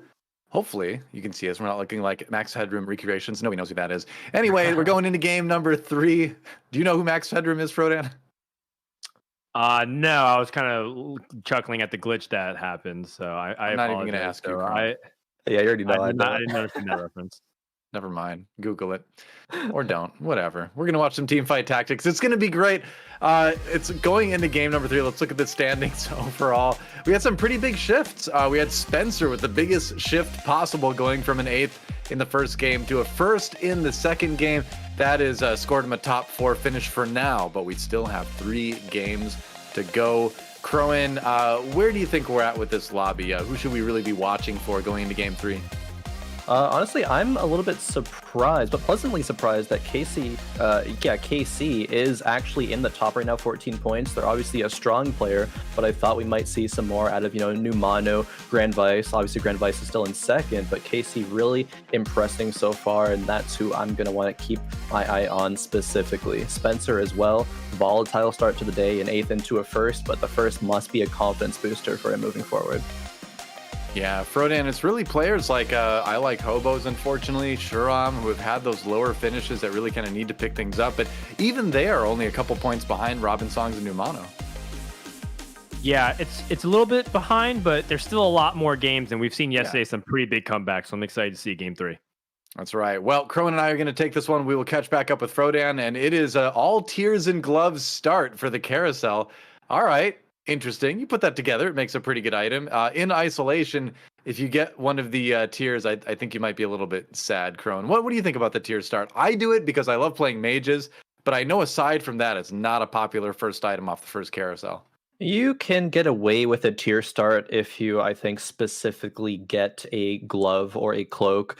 A lot of people do like it. It's kind of fitting into their items I want to slam in the early game. A Chalice Hodge, maybe a bit less so. But definitely Chalice being a good one that can flex into many different comps. It's actually, I was noticing, it's an item that GV8 specifically likes slamming in the early game. And something I noticed for the past 2 games from GV8 as well, he really plays around the 2-cost chosen. Whichever 2-cost chosen that he finds, thinks that it can make it into a strong board, he will pick it up. And, a bit disappointing last game. I think maybe if that misplay didn't happen and he actually had 6 Elderwood on the board when he didn't, maybe could have gotten a bit farther. But either way, I think still generally GV8 plays that style super well. Yeah, for sure. We see Numano picking up the Diana. It really seems like, as far as a trait to just include in pretty much every comp, Spirit is the way to go with that. We know it's good because it's getting nerfed in the next patch, according to some of the previews of the notes that have been coming out. But Diana too early. All right. Probably going to be happy with that, I would say. The chance for a Nidalee too as well. So honestly, at this point in the game, I feel like a lot of times I'm just kind of happy picking up 2 stars regardless or if they share any synergies or not, Yeah, I don't know if Numano would want to commit to this Nidalee, even if gold, which gold will be dropped here. I'm not sure he'll buy it because it doesn't leave the option over to give the Infinity Edge potential to Diana. We'll end up picking it up regardless, so perhaps isn't going to go the Diana reroll route. And notably, Numano has rerolled both games so far in the finals. The past couple of days hasn't really relied on that, is generally pretty flexible. But today so far that has been the trend. Numano is going to leave some options open here, not slam any items at least immediately, but that is a 4th Diana and that is a Nico's help that is presented, so you gotta be thinking about that option if you are Numano. Yeah, a little bit. This is always one of the openings I like the least when I'm playing, where you get, Nico's is nice, but you'd really rather have the gold right now because you don't really have the opportunity a lot of times, especially find a couple early, early 2 stars to get to that level 4. And so you feel like you're kind of committing to a loss streak early on when you get this sort of like item combination out of the neutral rounds. Yeah, definitely. And loss streak is going to be had here, at least the start of one for Numano, as Khroen on the other side did make a Chalice and actually has another tier, which maybe is a little bit disappointing. You're Well, perhaps you would want some direction in ooh, another component because again, you might just want to make that into another chalice. It's probably the best in slot item, but two chalices, while it can be good early if you play very, very flexibly, some yeah. players do struggle with having their options being too open. They would rather some direction at that point in the game. You put a couple chalices on a Nidalee, not a Nidalee, on a Yumi. That's been pretty popular. We saw one game with 8 chalices across 3 Nidalees, so it's Yep. definitely something people are thinking about. Does get offered the Enlightened Chosen Fiora, Yeah.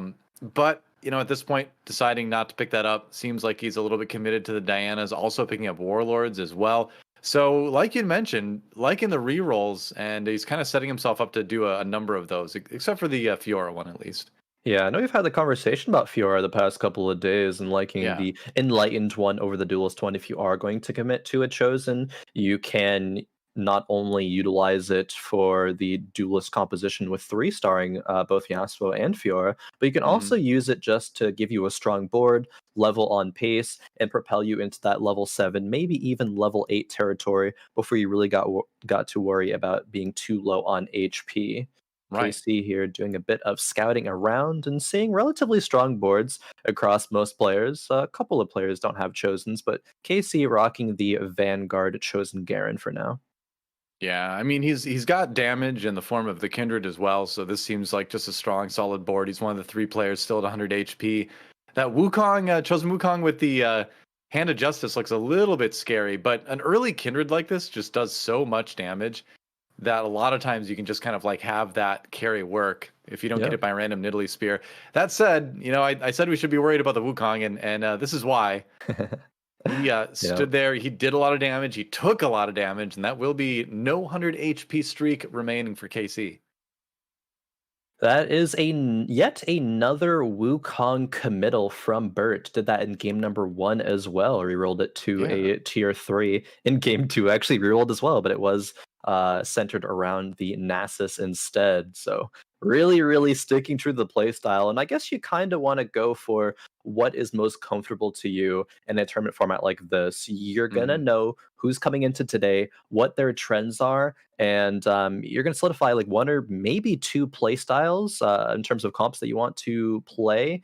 And it seems the reroll is popular with at least Numano and Bert for the time being.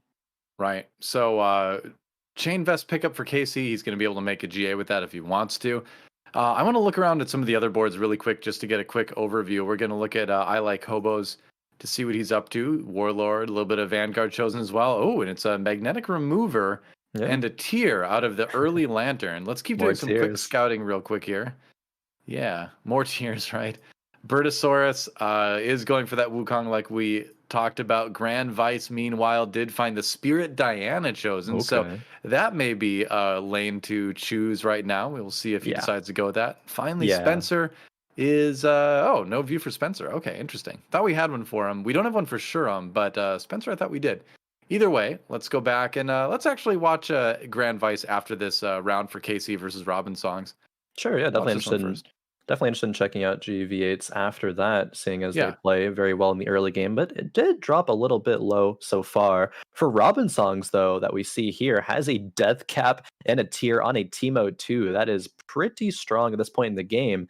Garen says, nope, I will still spin to win, however, and takes out Robin Songs. Still 2 players, though, at 100 HP. Hopefully they don't run into each other for, one of their 6 for the last round leading up into Krugs. Yeah, that Sunfire Cape doing a lot of work. Let's check out Grand Vice. We mentioned he just picked up Oh, the yeah. Diana. Now Grand Vice, as we mentioned earlier, not a player that does a whole lot of re-rolling, at least in this weekend so Yeah. far. He's generally tried to go for a faster leveling, just strong board style. So I really am curious how he's going to play this out because it's good, and I'm sure he knows how to play this. But I would just be surprised to see him take it. Definitely. I suppose if the option is presented to you, much like last game with Spencer and that Zed, you kind of Mhm. got to recognize that it's going to be the highest chance thing to do here to get that victory. And while GV8, not only with this tournament, but I think just in general over the majority of his TFT career, has strayed away from rerolling, it looks a bit too good to pass up here, especially already having 4 spirits. 5 Dianas, even before Krugs. The belt won't Oh. really see any use here. I don't think that'll slam the Trap Claw. Just takes the loss here, which is unfortunate. Can't get up to that 3-win streak before the Krugs is about to emote there. Thinks like emoting, but decides against it.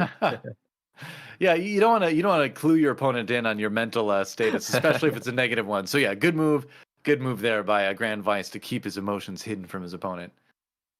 Very Definitely. smooth. We've got Spencer's view now, and I believe we just saw Spencer win that one against Grand Vice. He is going with that Duelist Chosen Fiora, which has been very strong. Got 2 more Fioras on the bench, 2 more Yasuos on the bench as well, so it looks like it might be a reroll for him as well.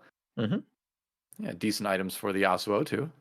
Yeah, Deathblade, pretty solid. Hodge, you might want a defensive item here, although some players would say, the Hodge 50-50 roll for it to be healing is enough defense until I eventually get my Yone later, which with a 2 exile buff will be some good built-in lifesteal there. Potential of a Zeeks. I don't think we'll see a Warmogs there.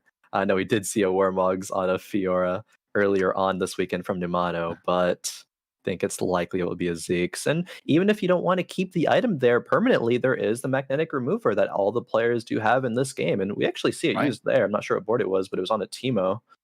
So players are already putting it to good use. And Teemo definitely one of those champions too, where you might want to get the items off after the early game, but you might want to keep the champion in. It is going to be a Zeeks onto the Fiora like we kind of predicted. I agree with the Warmogs. Warmogs is weirdly one of the best defensive items for exiles because it just gives them that bigger shield, you know? Oh, yeah. So it is a very good defensive item, but just generally not something you see slammed in this meta really at all, unless it's maybe like a Nunu or something. Oh, that Yasuo was so close, but the Nidalee managed to win it for Bertosaurus. That's actually huge because it makes Spencer have to sell 1 Fiora just to make 50 gold. If you won, obviously you get to keep it because you get the +1 gold for winning and get to maintain that streak. But that loss actually has huge implications for Spencer's econ and power spike windows there. Wow, did you see Shuram just picked up a Callista 2? That is early for a Callista 2. So we'll have to see if we can get a glimpse of his board through someone else. But I want to jump back over to I Like Hobos right now. He's the only player remaining with 100 HP. So let's see how his board is going. It is going to be Warlord, still rocking that Vanguard Chosen Garen. But he is starting to get that Katarina online with the, Hand of Justice. And perhaps the Hextech Gunblade soon if he can find a sword. Yeah, I was going to be looking for that off of the next carousel, but probably going to be last pick, seeing as they are still 100 HP remaining. Now, this is really good for LA Kobos because they have had quite the unfortunate start to the day. Is in the last in terms of points, only at 5 right now. So getting a win here is very much needed. Maybe not a win, but at least a top 3. Top 2 finish preferably. A lot of players getting upgrades, and you're talking about that Callista 2. I think it's just off of the back of a lot of players prioritizing rolling down at 3-2. Maybe not rolling down to 0, but still rolling to like that 20 or 30 gold margin there.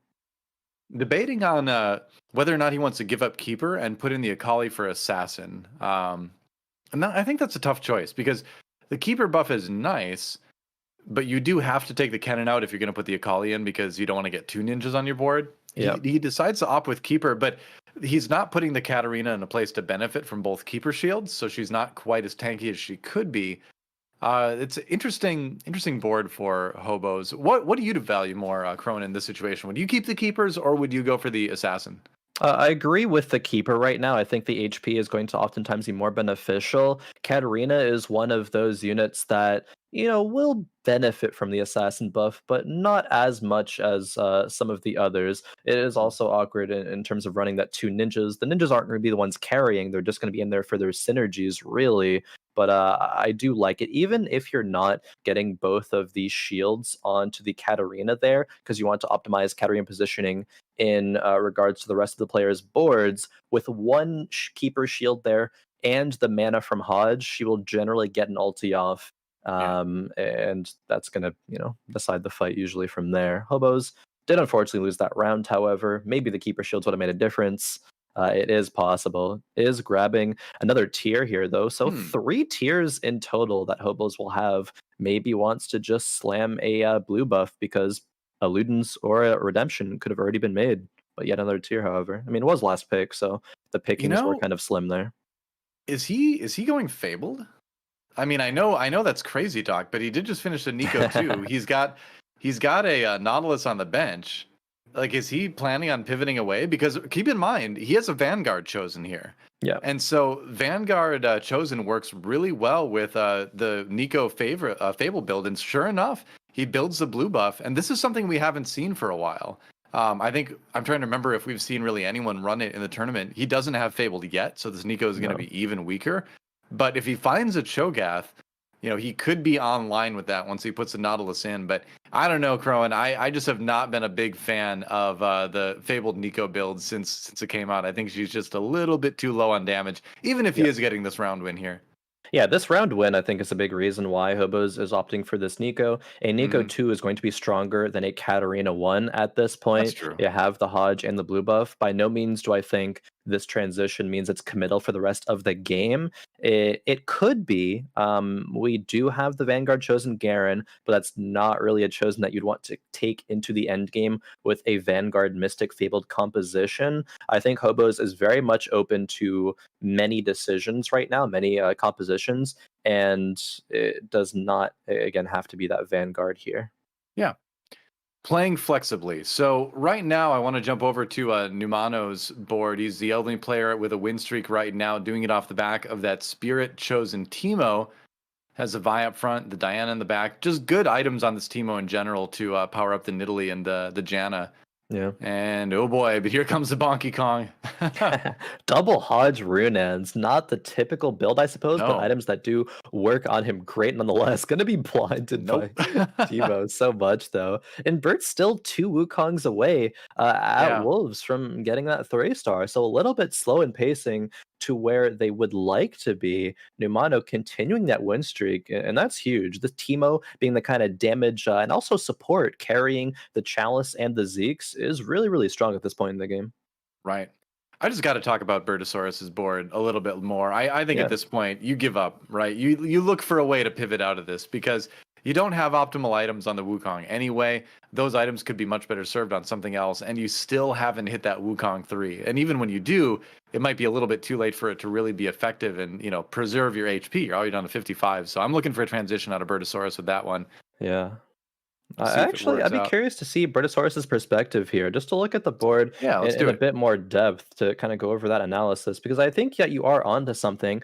I, however, also think that Bert is kind of, almost stuck in the Bonky Kong jail, I guess. Already committed, Oh, continuing all to right. roll, and has hit the 3-star Wukong there. But I do want to briefly look at it from that potential. Bert had already spent a lot of gold looking for the Wukongs. Pivoting at this point would mean that you are behind everybody else in pacing with levels. You're already down to 55 HP. So I think I agree with Bert's decision to maintain it. I still, however, don't know if it's going to be strong enough. The double Hodge can work well, but by no means do I think it is best in slot. We'll have to see how strong Bert is at this point, which I think will be very strong. But when will it fall off, I guess, is the next question. Well, against Shurom's board, at least, he's definitely looking strong. Shurom has a little bit of cultist action going. He's got the chosen Jarvan, but yet he's got a lot of items over on the Shyvana, or not the Shyvana, the oh my gosh, what's the name of that cultist sharpshooter? Sivir? Sivir, right. I don't know why I forgot that for a second, but on the Sivir. So the board didn't look the strongest for Shurom. We don't have his view, so we can't check that out. But I think if Bertosaurus runs into a lot of other of these boards, he's going to run into some problems too. Yeah, But needs to find something worth pivoting into before he pivots. Yeah. definitely. Robin with the tier 2 Aurelian Soul, and with all that scouting, you can see that GV8 hit the Diana 3 as well. So that Let's was go of check it course out. committed to. Yeah, Robin and the 6 Elderwood 3 Mage already online. Wow. A lot of HP on a win streak, and Aurelian Soul too. And I do remember distinctly seeing a lot of people in trying to run this Elderwood A Soul composition seem to struggle to find sometimes even one Aurelian Soul, let alone 3 of them. Is maybe still going to fall this round? I don't know. The Xayah feathers fly, and they do come back with a vengeance. Xayah taking out the rest of Shrum's composition there. That Xayah hard carried, even only being tier 1. I mean, Xayah helping out a lot with the Hand of Justice, but that Veigar, tier 2, you can't underestimate him as well. He nuked a couple people just by himself as well. So if you get that Veigar powered up, makes you strong. Let's see. Most definitely. See what he finds here. I mean, you've got the Rage Blade on the Aurelion Soul, which is a little bit awkward, but Yeah. like you said, you just don't see a tier 2 Aurelion Soul at this point in the game that often in general. Hmm. So you might as well roll with it. Yeah, it's okay to have a little bit of awkward items just because of how strong Robin's board is right now. Yeah. Is being very proactive in terms of repositioning as well. You obviously know as a player of this caliber, you cannot face the last 4 opponents you have faced, so you know what Mhm. specific 3 matchups that you're going to have in front of you. Robin Song's positioning very well for all of Ooh. them. That Aurelion Soul just tears up the whole enemy team there from Hobos. Yep. Almost takes a big shot from the Aurelion Soul, almost 7,500 damage from that unit in that particular round, and Robin finds himself pretty solidly in first place in the lobby right now. This is going to Yeah. probably keep going, and we'll see if he can improve it, because it will start to fall off, maybe towards the end of 4, early 5, unless he kind of gets some of those last little bits, like the Ornn, getting the Rakan. He actually only has a Xayah right now. He's using Jarvan as his other keeper. Yeah. So still some things he can do to improve it. Who would you like to take a look at this point? I'm actually interested in checking back in with KC and Okay. seeing where they're at. Kind of middle of the pack HP, Yeah. 57. Still rocking with the 4 Vanguards, actually. See what they want off the carousel. Don't exactly know their item state, but it looks like it's just going to be a Kindred carry, still rocking that Garen Chosen. So kind of just Mhm. playing strong board, still very open to a few different pivots here. I would like to be a bit healthier in Casey's position, though, to be that open and that flexible. Given that you are on a 3-loss streak, it seems as though your early game power has fallen off. And ooh, okay, interesting. There Actually, we that go. Ooh. Braum made its way into a Braum 2 with the rod. You don't really want that to happen. Not sure if that was intentional, and that's a okay sacrifice. But going to be grabbing that Enlightened Morgana. The items for Talon are kind of there. You have Hodge, you have GA. So that's going to be decent enough. No Talons yet, however, though. Yeah. So goes ahead and drops some items onto the Swain, and he's got Ooh. Siphoner 3 right now, so still missing that Vladimir, it looks like. Yeah. Pretty interesting. I don't know about this Maybe, board though. Yeah. maybe it would even be better for a Siphoner Chosen instead of an Enlightened Chosen there. Yeah. Yeah, this board does look pretty weak from KC there. I mean, you do run into Numano, who also went level 8 and is on 10 gold. And that double chalice, that Zeke. So there's a lot of supportive items over there. And you've already found a Kale. And Kale is a comp that can work even with just a Kale 1. I think it was KC actually a couple of games ago who got into the top 4 with only a Kale 1 execution or composition. Right. Now, you are level 8, so you can just keep searching for different Chosens here, picking up maybe a step towards the Swain 2. 5% chances. I mean, an early Swain 2 helps a lot. Yeah. All right, adds in Mystic and Adept with that.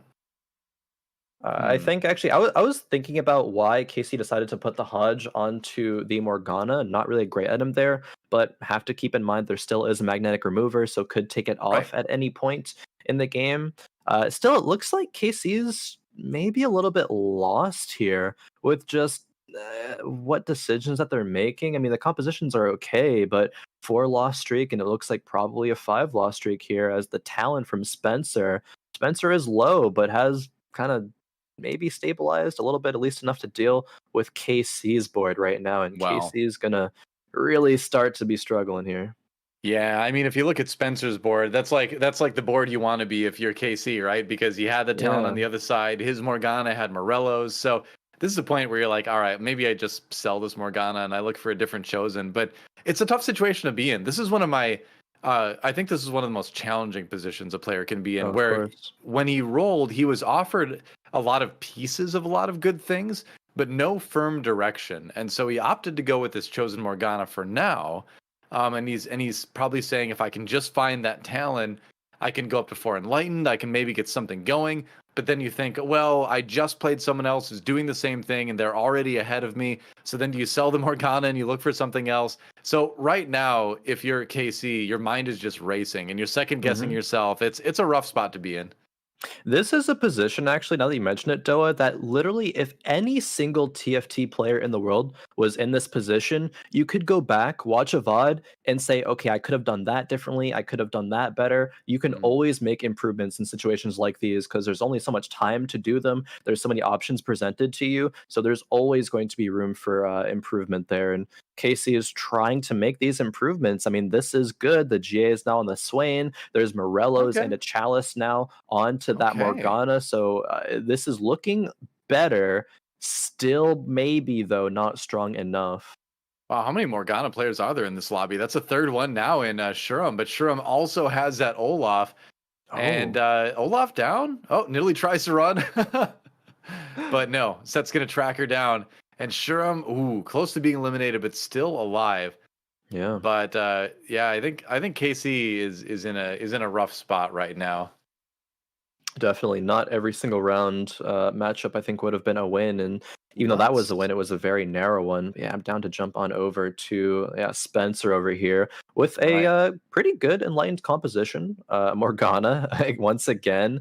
Spencer is very low and it's still only level 7, however, so it's still going to be a struggle. No chosen either.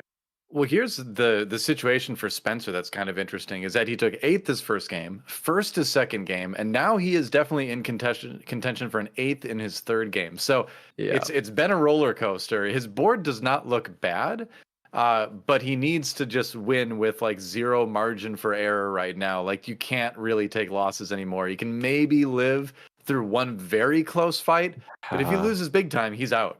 And this is a rough one, GV8 being one of the stronger players in the lobby on a win streak. That Diana 3 with 3 very solid items. This could be the end for Spencer and perhaps another 8th. Shram did fall as well, though, so maybe a 7th. Oh, or maybe the Talon just wins. Talon? Yeah. I mean, that Diana kind of trolled. She just like walked away from the stronger units to the other side of the board. So GV8, I'm sure not happy with his Diana performance there. I meant to say Diana kind of trolled. She just kind of avoided all the priority minions and just took a walk basically. But Spencer's hyped about that because that's going to keep him in the game. Yeah. And you need to be in the game still, but I think it is only a matter of time before Spencer meets his match in terms of compositions. Yeah. If you somehow can get to level 8, find a good chosen, and find Morgana too, then sure, if you position well enough, you can theoretically win every single matchup, probably. But Spencer, however, is not in that position yet, and it will take a couple more rounds to get there. So Spencer has to be on top of the game, position perfectly into whoever he's going to face, and we see the scouting coming out there and repositioning happening.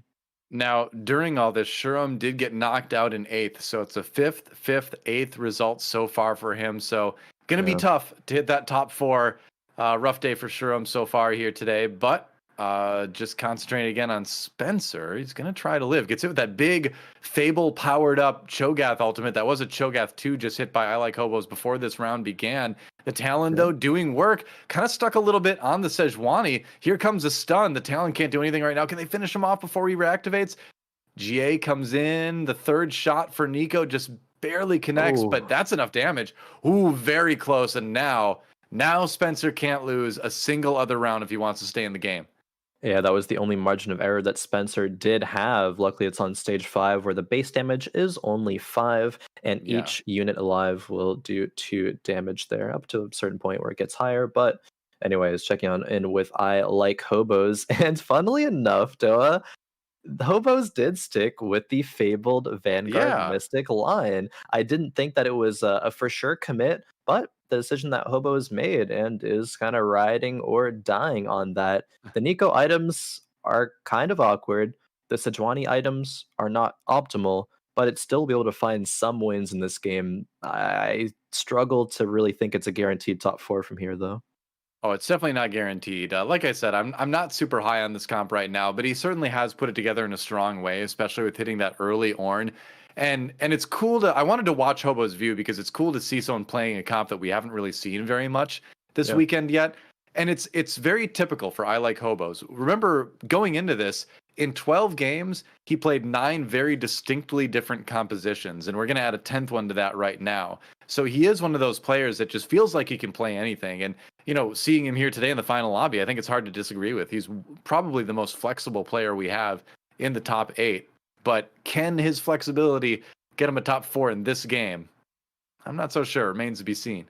Not so sure either. It looks like, net a win here. The Vanguards just have so much armor, not only armor, but once again, reiterate they do have magic resistance now as Yeah. well. It's Uh-oh. Set versus the world there, and Set is gonna Uh-oh. make it Uh-oh. happen, actually. He's the boss for a reason, Noah. Dude, like Set is he's just so scary. When I saw him coming off the bench with his like DBZ hair ablaze, I'm like, oh no. Oh no, the Set one is gonna just style all over these Vanguards. And that's exactly what happened. So Hobo is in a situation where he can take like he can take like one close loss and stay alive, but he's definitely on the bubble as well. So we'll watch another round of his to see how it goes.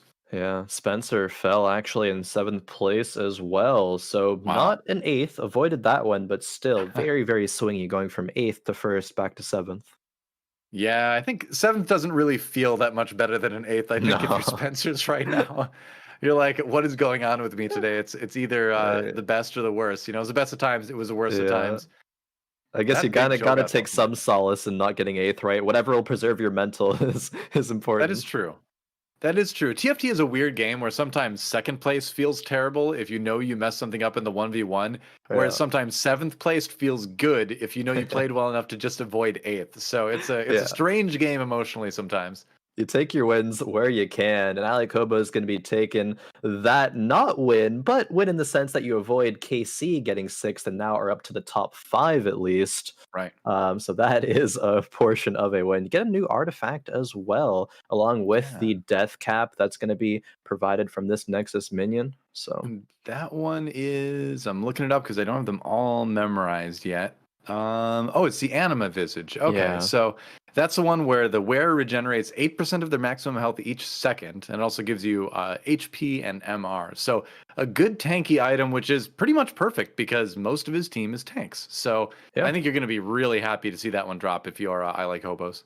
Definitely. However, the tanks that are available to put it on are not going to be very high impact in deciding the fight. Cho'Gath perhaps will be. Maybe there's argument to put it on Yone in that regard as well, because Yone is going to be, yeah. if he survives, a decent amount of damage.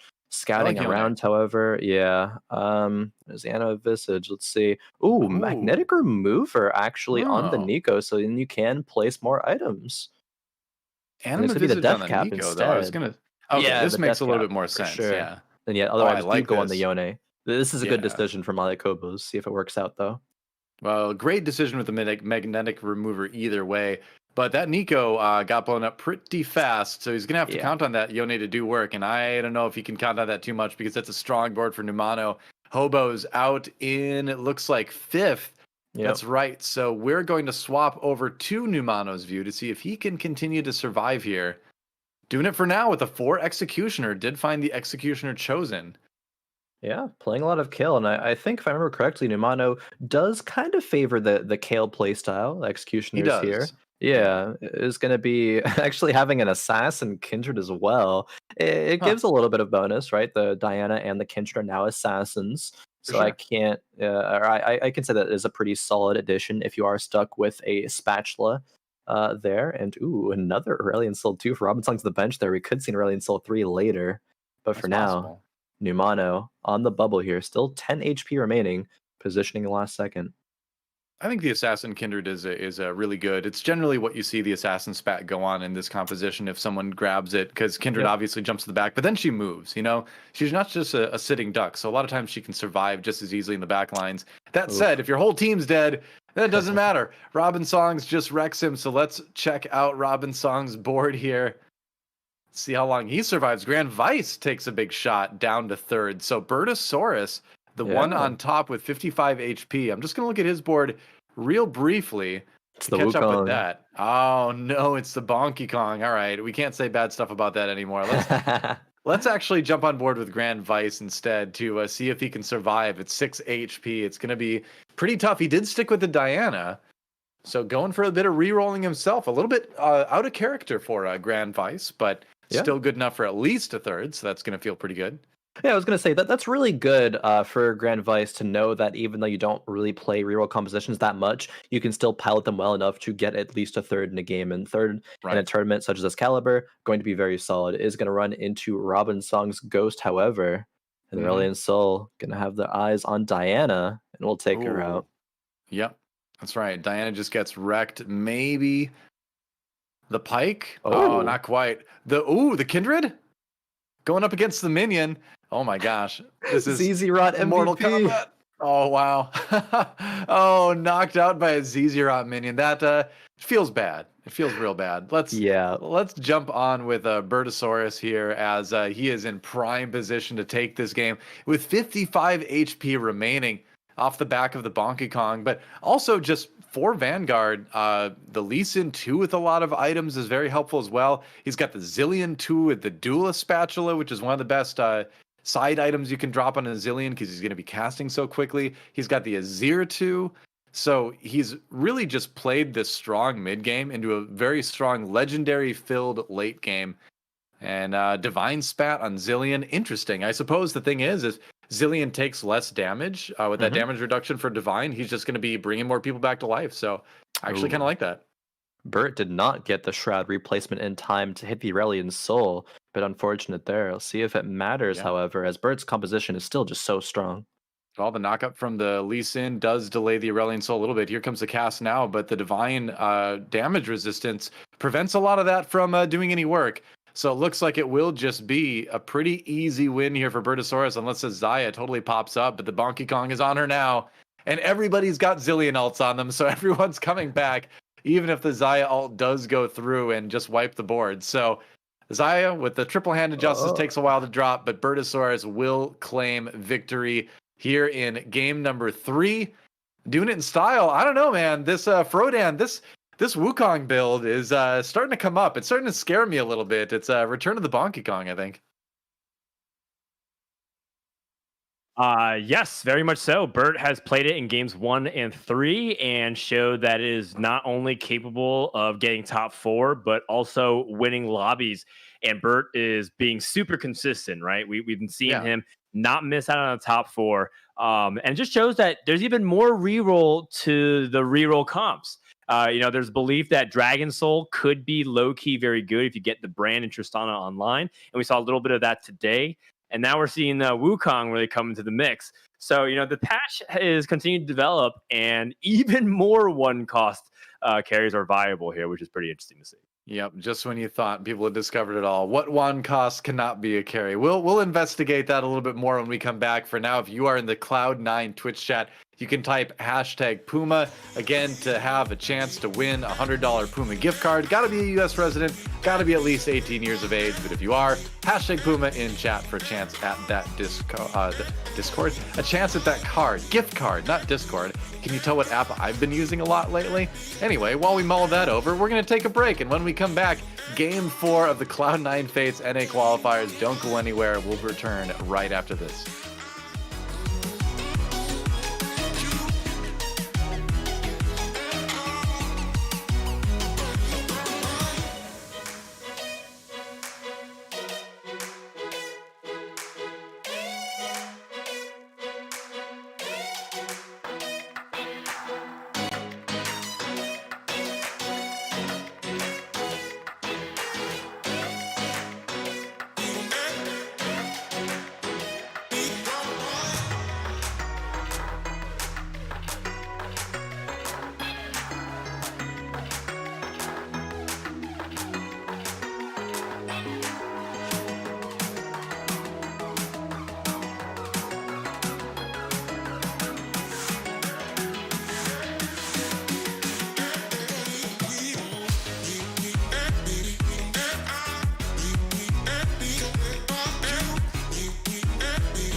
separate themselves a little bit. We got some players that are really struggling. We got some players that are looking like a lock for top 4, though.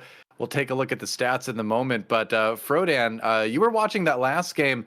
What did you think of that as we check out the stats? Anything stand out to you in that last game? That we finally see Reroll live up to the destiny, and at least from a one cost perspective, I guess you could argue Zed is a reroll composition, although we've seen Zed not required to get a 3-star in order to win. But finally able to take a lobby.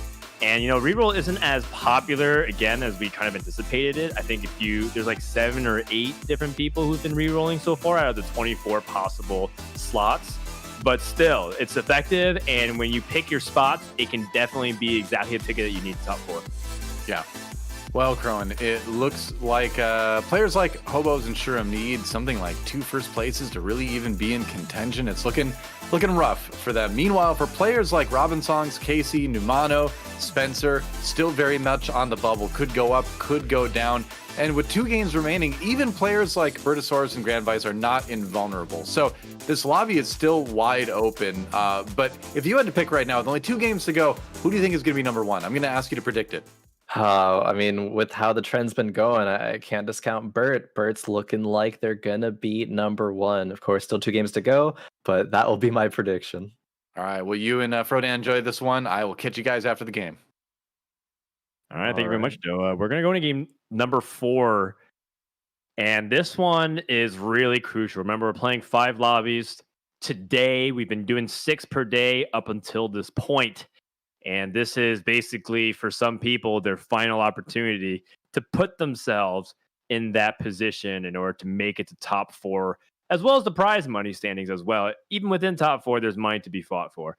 So let's go ahead and hop on board with Casey to start things off as we are scouting around the lobby. Is there anything in particular that you've been noticing, Khroen, that has been standing out in terms of today outside of some of the rerolls that we've been seeing? Outside of some of the reroll, I've definitely been kind of focusing on that, but I think as well there's been a decent amount of just like mid-game aggression. Again, going back to that concept of 3-2 rolling down to 20 or 30 gold. The players who aren't re-rolling are generally following that track unless they're very, very much too strong and don't need to do that. Players like GVA, like KC, as well as some others have still been doing that here. Oh, maybe it's Numano's time to take a crack at the Baki Kong. Sell the mid, buy the Wukong. No. He has the Runin's Hurricane already prepared to go with the bow and the cloak. Yeah. He's thinking about it. And he says, you know what? Maybe, a lot of players sometimes in this situation say, maybe if I get the gold, or actually he will get the gold because he has 3 components on his bench and maximum that you can get right now before stage 2 begins. And so perhaps in his mind, he says, you know what? I'll consider it. Okay. Buy Kong later. And now we get to see another person consider it as part of the repertoire. And what's really funny about it is that I'm not sure if every player going into today was thinking about if they would consider Wukong, but after watching the results from Bert, I think every player in the lobby has to be mindful of it. Okay. Here. What do you think? Yeah, sells at levels. I suppose with Numano being in the bottom 4 right now, having already played 2 reroll games that they were duelists, doesn't really want to play that volatile style anymore. And I think I like this pivot coming from Numano here. I think Numano plays very well with win streaking early, playing a strong board, and finding other units to utilize as carries with strong pivots into the mid game. It's a new meta here in 4.5. We've seen it grow and shift throughout today. Just going to Numano's in general play style that I've seen, casting him week by week, I'm a fan of this decision. Also, keeping in mind the not purchasing the Wukong right away, if he wanted to go to that Wukong reroll route, actually could have gotten punished and gotten a Nico and 2 gold, so not able to purchase it. Just something to keep in mind there. Did end up getting 6 gold and buying it, however, and looking on over to GV8 has a Wukong chosen as well. So many of them running around here bonking people. Right. And so we're taking a look at just like, how the early game is shaping up. Chosen Fiora on the side of Robin's songs, and has been really powerful. But the chosen Diana's is probably the most scary early, given that Diana is an established unit that you can choose to 3-star and push. But at the same time, it seems like almost everybody has their chosens. At the moment, I don't know if we've scouted anybody who doesn't really have that chosen, and they're like completely open forwarding and trying to intentionally lose streak to get those components early on. And so everyone's fairly competitive, and that also makes it a dynamic where if you choose to reroll, it actually makes other people's rerolls better, which is actually Yep. kind of funny because you end up thinning the pool by pulling out more one cost champions out. So I wonder if that dynamic is going to come to play at all in this lobby.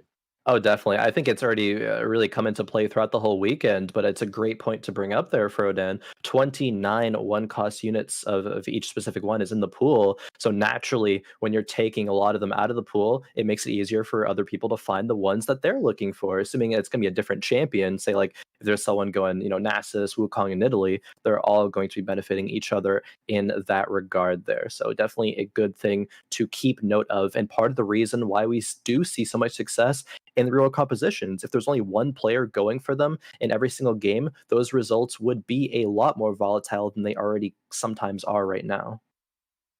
Yep, very much so. You can see that this chosen Fiora are doing a great job being a solo tank, but the back line is just not really much to consider. So GV8 off to a nice miniature win streak here. Not on fire just yet. Need to get 4 in a row, but he's the only player that has 100 HP going into the carousel, and a player almost all too familiar being at the very bottom of the carousel is Spencer. But there was a 3-way tie for the carousel priority at 86 life, and looks like Spencer was the odd man out. Yeah, unfortunate to be the odd man out in that scenario. Scouting around, looking at all the chosens, there's a couple of Dianas, a Nidalee, a Fiora, a bunch of one costs going around here. But we'll see. Yeah, Spencer. Okay, Spencer's rolling with the Yasuo. Already has 5 Yasuos, 4 Fioras, and this looks very committal. Grabs the sword as well. We're already okay. So grabbing yet another Yasuo in that shop, loaded dice and another sword. This is the dream scenario, I think, here for Spencer. We could maybe even see the Yasuo 3 as fast as now. And Spencer's thinking about pressing that loaded dice, does do it, and we see the Yasuo 3 already. Oh gosh, this is exactly what loaded dice does. It's so powerful when you're able to get that going early, and you have Yasuo 3 at 2-5. Completely unnatural, but at the same time, this is a very, very dominant start for Spencer. And that's exactly what you need to be doing with loaded dice. Because at level 4, you get 55% odds, and you're choosing duelists, you're very, very likely to get those Yasuos and those Fioras. And on the flip side, earlier this weekend, we saw someone get 4 Callistas in the same shop, and they used and they didn't get the Yasuo, which just goes to show you the improbability of what we saw back then, because this is a much more expected result. Yeah, honestly, that fight that was a little bit close. The Wukong tanked the Yasuo for way longer than I was expecting, but a Yasuo 3 pre-Krugs, that goes to show you the power of the loaded dice there, and it really feels good when it works out. I like Hobos selling the Diana there, putting items on a Rakan too. That's a very early Rakan too in this game here. Doesn't have any synergies on board yet though. Yeah, he had a Gunblade, and I kind of anticipated him to maybe lean into the Diana reroll at that point, but he says he doesn't feel confident in it. But for Spencer, I think it made sense because, he was losing a lot and he wanted to turn it around, and he has 6 Yasuos already. When you have 4, that puts you a little bit in that weird territory where you don't know if you want to use it immediately. Because it might sack a your early eco, and you can afford to lose a couple of rounds. But so I think in Spencer's case, it was very unique. I don't know if you're always supposed to jam it right there and then, as you can see. Hobo chose not to. Yeah, Hobos did notably as well already purchase XP earlier on into the game, so now will naturally level to 5 on Krugs. If you don't purchase any XP, you would still be 4 away at this point. But that, because of the leveling up, is a Slayer chosen Darius. Already has an Annie for fortune potential and has a Katarina in the shop. I would, yeah, definitely gonna see Fortune here. And with a Gunblade you can put on the Darius, this is a huge momentum shift and power spike for I Like Hobos. Oh, this is going to be really exciting to watch. Back when we saw Darius in the form of set 3 Darius with his guillotine casting down, he found another cat, by the way. Gunblade was considered one of the most important items for him, just so that he can continue to sustain himself as he continues to dunk throughout the rest of the battle. So I'm excited to see if maybe he can find a way to snowball this into a stage 3, little advantage over the rest of the lobby. I think so. I think a bunch of gold is going to start to be had here. Even keeping the Zaya, because you have the Rakan as well. Just need one more Elderwood to get that buff online. It is a 4-cost unit, so the committal for gold is there. But I think you're not going to be too worried if you are hobos, because you're going to be generating gold probably every round. Numano, though, leveling to 6 on 3-1 to protect the win streak. Fortunately for Hobos, though, does not run into Numano, but still does run into a Yasuo 3, though. Yeah, I mean, this is a pretty difficult board, but at least maybe he can still get a couple of kills. No, the Darius turns around and immediately targets the Yasuo. Oh. He does get the elimination on it, and now Rakan disarmed the remaining units. Is he able to get this win? It's very close. Feathers fly? And they do. Right. Holy. The Keeper really Elderwood big. pair there. Yeah, really, really worked well. The Darius would have died if Yasuo had gotten one more auto, but the Rakan got the disarm, dashed through, and that's what made the difference there in that fight. That's right. Does have the ability to pick up this Tom Kench and even pad a little bit of that brawler stats instead of say Annie. But I think Hope feels okay with this for now and can continue to ride this wave. And it's exciting to see the fortune really pay off and not be a detriment. A lot of times when you put in fortune, you anticipate losing. But he did get that natural level advantage because Spencer did not choose to go to 5 despite having Yasuo's. And I think that's because he has so many Fioras. He might want to just reroll for that as well.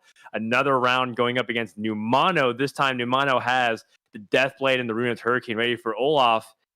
And this Darius refuses to die. He's going to go for the reset, gets it. And it's a little bit early before NBA All-Star Weekend, but the dunk contest has started, Khroen, as we get the Darius with the slams and the carry and the extra gold. Oh man, it makes me want to just watch like gold pop out of there for pirates, but space pirates, we don't have that anymore. But still gonna be earning gold because of that fortune. And yeah, these dunks from the Darius is so huge. Talking about getting that chosen as fast as Hobos did, it's really, really putting on work. And the Rakan's like kind of the other MVP, maybe even the MVP of that board there. But moving on over to Bertosaurus with all of these brawlers, maybe needs a Shyvana though to round it out, get that 6 brawler buff online, and actually have some damage. Yeah, this looks to me like Bert rolled all the way down to 6, except for about 10 gold, and didn't find a carry for these items. He actually has every single offensive item in the game. Yeah, true. Used in any combination. And you're telling me that he can't find something playable. It's not that he doesn't have anything playable off these components, just that he doesn't know what direction he wants to take it in just yet. And so he's in a situation where maybe it's actually the carousel that gives him direction. If he picks up, say this Talon, for example, maybe he goes that way. Maybe he just picks up this bow and play Shyvana. Yeah. Oh, okay. I think this is really, really necessary and really good, actually. With the Shyvana on the carousel, with a cloak specifically, you can make Runans, you can make Hand of Justice, items that we've seen be popular on Shyvana nowadays, and this is the direction you need. Bertosaurus was really struggling. You never want to be in the scenario where you're holding 5 components on the bench and you're bottom 2 in HP in the lobby. So Bert, definitely breathing a sigh of relief now, having this can put it in over the Mystic buff, and probably gonna be Runans and Hodge right away. Mm-hmm. Yep. Yeah, I had missed the Shyvana on the carousel. Great spot there, Khroen, and that's exactly what you need. 8 brawlers is a lot of times what you see on some of those comp charts, but you could totally get away with playing 6 because the jump from 4 to 6 is very significant in terms of the damage. For people who aren't familiar, for set 4.5, brawlers got a little bit of a buff. They actually get attack damage now just for amassing them. Similar to Vanguards. Vanguards now also give magic resistance, which is partially why I think that Wukong reroll has actually gotten a lot more legs, because we kind of forget a little bit that Vanguards are almost like their own mystics in a way. Definitely. It is going to be very compelling now with that in mind to go more compositions based on, going 6 or 8 brawlers or going 6 or sometimes even 8 vanguards. Usually don't see 8 vanguards, however, because 6 is still plenty. Moving on over to Robin's songs here with an RFC on the Callista, some duelists, but probably just going to jam levels and probably pivot to something else down the line, still holding the loaded dice on the bench here. This could go into a few different compositions, so I think Robin's actually kind of flexible here. Still middle of the pack in HP, so not too worried. Yep. Could continue to just play this board, and if he's able to 2-star everything, I believe Duelist is reliable enough for you to go for a fast 8, but you do need to have those 2 stars a little bit earlier right now, and he does not. He's playing 1 stars with the Chosen Fiora, but he has pretty good items for Kale. He has the ability to use the rapid fire cannon. Could end up even just playing a Talon based build. He would need maybe a sword or 2 in order to really make that more viable, because RFC is not always the best item that you can have on a unit like Talon.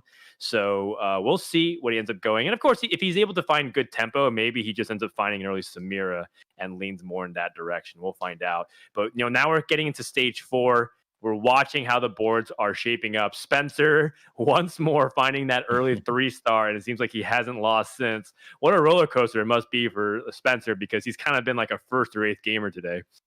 Very much so. That must be stressful, honestly. I think about back to when I competed in a bunch of TFT tournaments. You want to, at least I want to be very consistent in placements. Top 4s, I feel good. Going from 1st to 8th, like that's just such a mental roller coaster that you're on there. But hey, Spencer's in for the ride. Getting that early ASO means that it's likely to jump up to another 1st.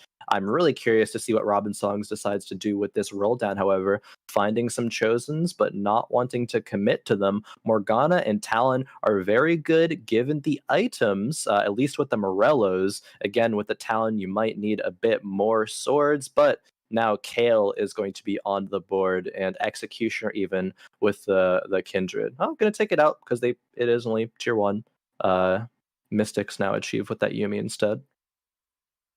Yeah, and so he does find the Kale. You can see that he ignored the opportunity to go for a Kali. We've seen some pivots into that, and he had the rapid fire cannon and a tier with a sword. So he did have the option to, but I think maybe in Robin's mind, he doesn't have the time in order to get there. Sometimes you need to find that direction a lot earlier, so you're rolling less. And his board is so far removed from Assassins that even though he had a Talon, he's missing too many other components in order to make that Assassin's build a thing.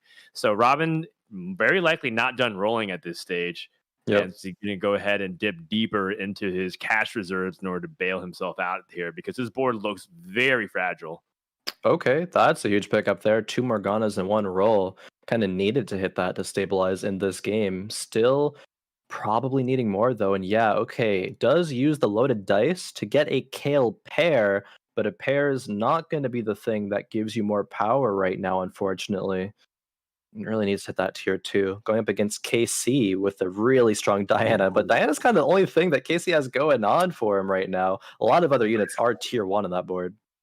Look at that. Irelia basically stunning all of the assassins for a little bit of time, and I wonder if that's just enough, but it doesn't look like it here, as the Diana 3 is just too powerful, and Robin is continuing the free fall, but so are some of the other players. Bert is taking some losses. Let's actually check on board with KC as well, see if he can ride this momentum just for a little bit. We talked about the power of the assassin build. That could also factor into Robin's equation. When you know that other people are playing assassins, that's just going to make it more contested, and you don't want to play these more these very niche comps that it doesn't have as much of a power spike, and you're being contested on it. That does sound like a recipe for disaster. Yeah. And so Casey is low on HP. Is this the charge that he needs in order to get back in contention for top 4? It's definitely possible on the back of this Diana, going up against Alec Hobos, who is actually still on that Darius Chosen, now with a jeweled gauntlet, and it looks like, looking at Hobos' bench there, it is an Elderwood pivot at some point. Hobos looking for that fast 8, and Darius even getting the dunks off. 1, 2, 3, 4, 5 in a row. Gunblade doing the work right there. Gunmay, are you watching?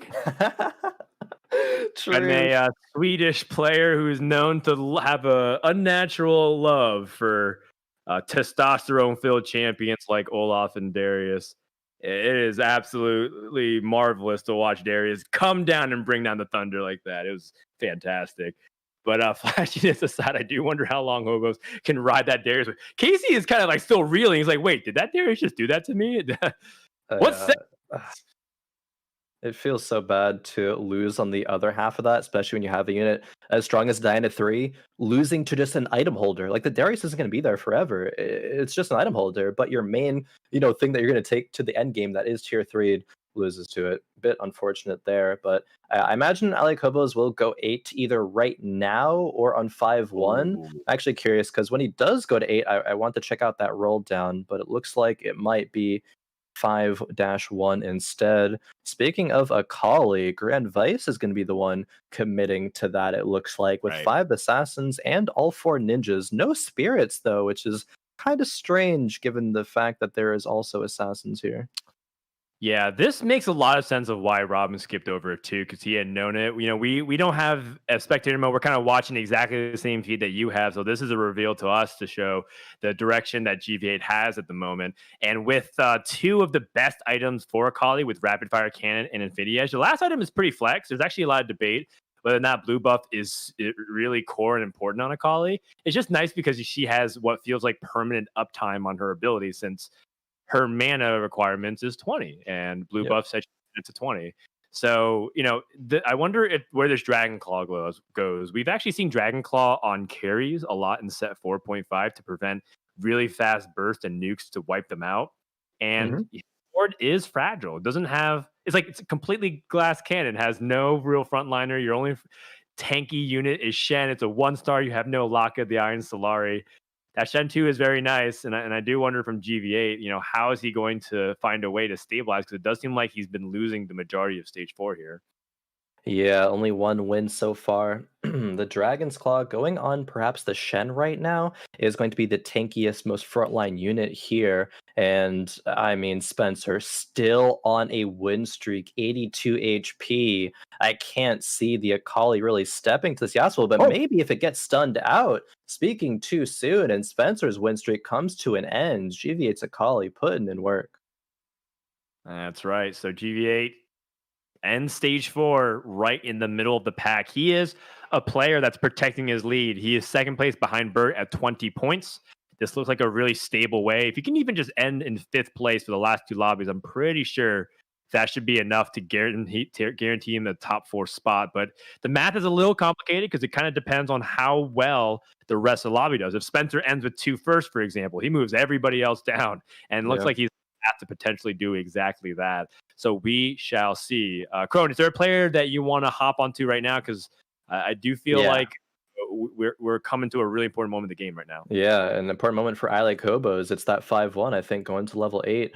Rolling. Okay, actually has already started rolling a little bit, but let's see if the Aurelian souls are able to be found here. There is a Xayah on the board. Deathblade, Hand of Justice, that is important. The rolls are coming through. A keeper chosen Xayah, maybe attempting to be bought here, seeing as the one on board is only a tier 1. We'll sell that, transfer the items over. There is, however, no Aurelian soul yet, so these items like Gunblade and that Jeweled Gauntlet are probably just going to ride the bench. Maybe that Annie, because Annie will be sold, I think, for the Aurelian Soul once that is found. Yeah, it's tough because he also has 7 Vegars. I mean, at what point do you just say, I'm playing Veigar 3 instead, right? And I think it's because of the lack of tiers to help really make Veigar super powerful. And the fact that he gave his Hand of Justice to, say, the Xayah instead. He still has options. He could sell that Xayah, keep rolling, try to find Aurelian Soul, and go from there. But then he has no more Xayahs because he sold the other one to get the items off. Finds Aurelian Soul, and I kind of wonder how he's going to go about for the rest of this turn here. Yeah, okay, Veigar in the shop here. Spots it, buys it. Still, I think should roll probably down to 0 here and gets rewarded, finds the Veigar 3. Do you still commit items to the Aurelian Soul? Hobos is thinking about it, but may actually just say, nope, Vigar here, take them, but he might struggle with no mana items, however. Have to see how it goes. Yeah, the carousel could potentially provide that out, but I think we just want raw power. Aurelion Sol 1 was a nerf candidate for 11.2's B patch that happened a few days ago.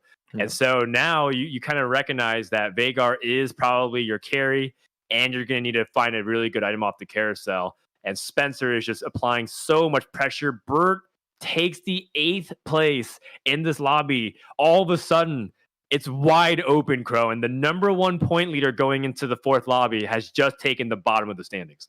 That has huge implications moving forward. I'm really going to be looking forward to seeing how the point standings shape up after this game, but we still got 7 players left, and they're all going to be fighting for higher placements here. I like Hobos on 0 gold. Does hit the Aatrox 2 for the front line. It doesn't really have any synergies, however. No Vanguard, no Cultist to complement it. Is really just there to hold the Zephyr for now. Can Vigar do any work, though? Halleck Hobos on a 3-loss streak. This Vigar looks really strong, but needs to get some ultimates off to actually carry. Yeah, there's not a lot of trait synergy, but there's a lot of ability synergy. You know, you have Aatrox pulling in units to clump them up so that Aurelion Sol can smash them down. But, you know, it's not Aurelion Sol that's the carry. It is Vhagar who's trying to stabilize and looks like he's able to get that last shot and power himself up. Casey is the next player to go down, which means that it is Numanu and Robin as the players who are trying to fight for an entry into top 4. Definitely. And Numano is, coming to this game being in 5th place. So a lot riding on this game and then into the next. Numano has a very strong composition, it looks like. However, there is an Olaf 2 with at least 2 really good items. I didn't get a chance to see the third one yet, but a Tryndamere as well. Those Slayers are going to be online. And yeah, okay, it is perfect item Olaf. Between Deathblade, Runans, and GA, you can't ask for anything better there. Thieves' Gloves on the Tryndamere. It's going to be AP Tryndamere. I remember when that was a thing in Summoner's Rift for a while. That AP Tryndamere kind of giving me flashbacks. Where'd you find my top laner? Yeah. Oh, geez. You can see that Spencer, by the way, level 8, 50 gold. He's going for a fast 9, I think. I'm not even sure at this point because we haven't been catching up with him since he's been so far ahead. We'll check in with him in a little bit of time, but I do want to see if Numano can pull himself back into contention. He's been as steady as a rock over the course of the past couple days, but it has not been the smoothest of sailings from the first few lobbies. This is a pretty powerful board from Hobos that's all stacked up and clumped, which is both a good and a bad thing. It's good for him because it creates his AoE, but it's bad because it makes his units clump, which is a little bit easier to hit. But the good news is that Aurelion Sol is not the one that's carried and stacked, so he's able to chop through and deal big damage to Hobos and move up in the standings. Speaking of that composition being clumped, Numano had the Shroud and hit literally every single unit on Hobo's board there. That is the most Shroud value that you can ask for, and a major reason why Numano won that round is going to be repositioning it, of course, trying to place it well against other players, and recognizing a lot of players on the right-hand side here. So moving the Sejuani to there, still scouting. It says, oh, people are moving. Want to probably move it back, and does just that. So great awareness there from Numano. Excellent, using the 1-3 or the QR scout, but he gets into Shuram, who doesn't have the units moved whatsoever. Kind of some galactic brain action going on, seeing everyone else move, choosing not to move himself and put him in that position. But does it even really matter? Because Olaf is at full stacks with Deathblade, 200 extra attack damage per cleave that he's able to attach on top of the Runa's Hurricane. And Shuram taking big damage with 50 gold. Is Shuram also aiming for a fast 9? I wish we had their POV pulled up so we can look, because I do not see fast 9 gambles pay off very often. And when they do, they are really cool to watch. But I guess the best thing to do is just watch Spencer, see if he can go for this fast 9 and pay off here.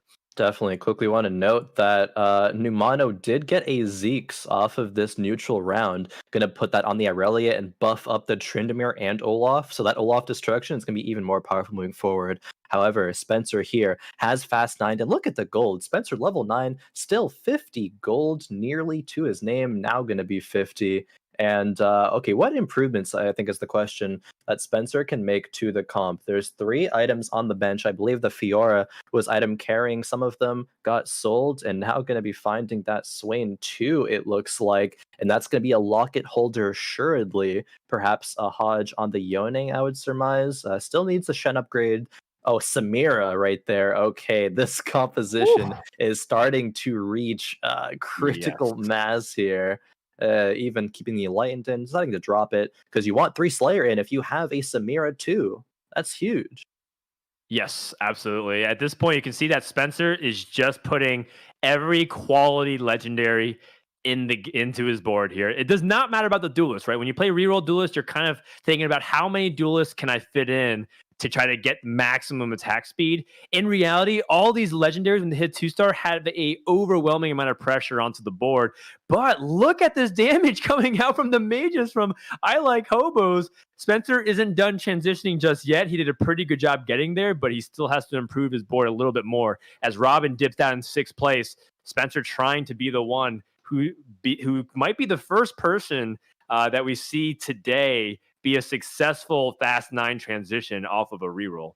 Potentially. And this is very interesting. Not often will you see the duelist composition pivot this hard into legendaries, but I do think it is very interesting. I don't know if it's going to be as strong, though. People are in set 4.5 going towards just those large synergy numbers. Now 4 duelist is back in, and I think that's kind of the break point that you want to hit. You shouldn't go too overcommittal into dropping the duelist, but 4 will buff the Yasuo up enough. You have Yone 2 now, Samira 2, Swain 2. Things are looking super solid, but still that Olaf is really, really good over the other side of the board. Yeah, you're starting to kind of notice that there's a couple of different things at play. Spencer's spending so much time rolling that he's actually not positioning, and his opponents are getting the better of him because he's number 1 in the lobby, and a lot of people are specifically trying to gun for him. And so now when things like Shroud land onto your Zillion and all these different abilities are chaining off and you're not positioning for the optimal things, even for things like your locket value, it's definitely a tricky spot here for Spencer. And we kind of talked about, can he be a person that finds a way to stabilize off of a Fast 9 from rerolls? A very unconventional path to go this deep into it. And it hasn't paid off so far. He might actually end up just dying here. There's a possibility that this might be his last round. This is a comp that I definitely want to look more into depth later, analyze the decisions. But for now, going up against GV8 and getting the Yasuo Zephyr, that's a tragedy. Oh no, the Akali has turned around the duel, and the prophecy has been foretold, and it has arrived. Spencer, who seemed to be in an unlosable spot, has died off of going 9, and there's been a lot of popular sentiment, Khroen, that Fast 9 is just a bait, and I think they just got another piece of evidence. Yeah, at least you get a 3rd, but that wasn't because of that specific composition at that point in the game. You had just got on a 5-loss streak. That was because of the Yasuo carrying so hard in the early and the mid game. That Yasuo, if we remember, was achieved before even the Krug round during stage 2. And it falling in 3rd here seems like something went wrong somewhere along the line. So going to go more into it after the game. But for now, Numano is going to be one of the last 2 remaining versus GV8. And still that Olaf, it's super strong. Definitely going to look for a good Shroud here. However, GV8's Akali 3, looking to put an end to things. Yeah, Numano has 2 Shrouds, everything fully backlined. Trying to anticipate the assassins. This is the way you fight against assassins. You know they're going to jump to the back line, so just meet them head on. But that Akali is a force to be reckoned with, coming down and immediately sniping the first half of Olaf. But that's not going to be enough because the damage has fallen, which means that Numano will get this win. Now, GV8 is healthy enough to survive both of these hits, and we might be able to go to the forbidden stage number 7, Khroen, and we actually haven't been able to see much of that at all on broadcast. Every stage 7 game seems to be happening off stream for the first 2 days of competition, so let's see if we can get there. Definitely. The key item there that let Numano win was GA. GA to reset the aggro, let Olaf revive and come back in. But now the key thing might be the Tryndamere Thieves Gloves roll, as that's a Deathblade and a Zeke's. Zeke's to perhaps buff up the Olaf even more and provide some more damage for himself. And yeah, the repositioning comes through. Can Numano do it again? Oh, but the snipe on the Olaf with the Zephyr, GVA hunted. He said, you know what? Pike positioning, be damned. I'm going to go ahead and get the guaranteed liftoff so I can get a head start. And that might have been the entire thing that he needed here as GV8 has to deal with the Olaf. The Olaf wakes up and the Slayer buff is too good. He heals back Olaf. And that immediate comeback here from Numano has given him the chance that he needed because he knows exactly what GV8's up to. However, does the item change the equation here? Item is Frozen Heart for Numano. Not sure what it was on GV8 side, but we'll see here shortly. I want to quickly note in that fight, it came down to Pike. As soon as Olaf was rezzing from the GA state, Pike went across and stunned the Akali plus the Talon. Olaf rezzed and was able to take them out there. So, like, it's some great team fighting here in these TFT boards that's happening. It is so intense. Gets a Nico even. Can that be used to any wait, what? A double Nico? Wait, 2 Nicos! Numano? What? And he gets the ability to roll for a legendary and then use the Nico on whichever one he didn't hit. This is it. This is a big opportunity. Are we going to see the full comeback? He can actually play Samira over Tryndamere and get more opportunities for a different set of items on Thieves Gloves, but it looks like he's going to commit to the Zillion. Grand Vice trying to best improve his board. Looks like he hit Katarina 2. I'm not sure if that's the difference maker. The Shrouds and the Zephyrs. Looks like he sold his Zephyr in order to try to get an opportunity to place it exactly where he needs. And he doesn't get it onto the Olaf instead, and that's exactly the position that Numano was hoping for. And Olaf does get the cast, but the Akali's positioned right in front of the Olaf, and it snipes it upon the revive of the GA, and no one's challenging this Akali. Looks like Grand Vice has done it. Akali 3 Assassins is going to win Lobby 4 here in the finals of the North American qualifiers. Really exciting finish, Doa, and, a lot in turns. I was not expecting those two players to be duking it out given the lead Spencer had, but boy, what a game that was. I mean, right away, you got to wonder, Samira 2 with Thieves Gloves over Tryndamere 2 with Thieves Gloves, like, do that instead of the Zillion. Would that round have ended any different? I mean, maybe he just thought he had it in the bag. He had won the last couple rounds anyway. GV8 looked like he was on the ropes, but I don't know. I personally would have leaned Samira there despite Zillion's strength. But either way, it doesn't matter. GV8 ends up getting the win, and that was a pretty exciting round. I gotta say, watching that though, I like Hobos. He played the Darius for a while. He played the Dunkmaster. He swapped into a pretty strong board. He didn't end up, finishing great with it. I think he got like a 5th or something like that. He got a 5th with it. But still, it was cool to see for the mid game anyway. But what can you say? One more game to go, everybody, before we decide who is the winner here at the Cloud9 Fates NA Qualifier.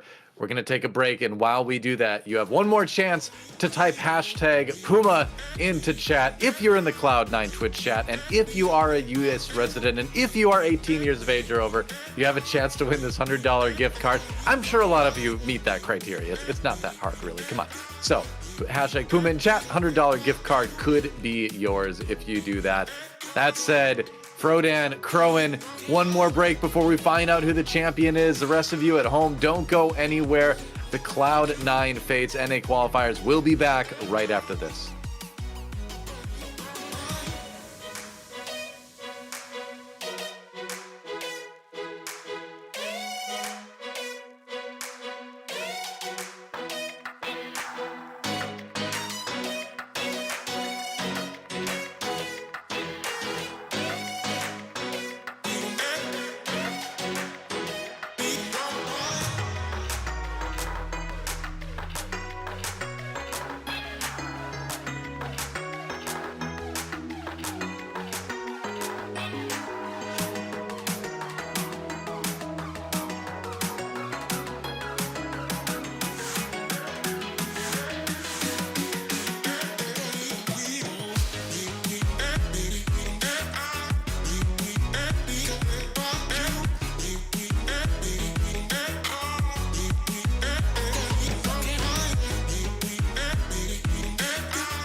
beautiful life. It's a beautiful life, don't you think? It's a beautiful life. It's a beautiful life, don't you think? If we go down in history. If we go down in history. If we go down.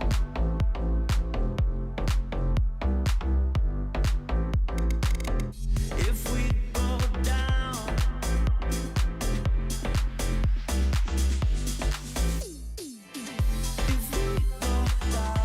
we go down in history. If we go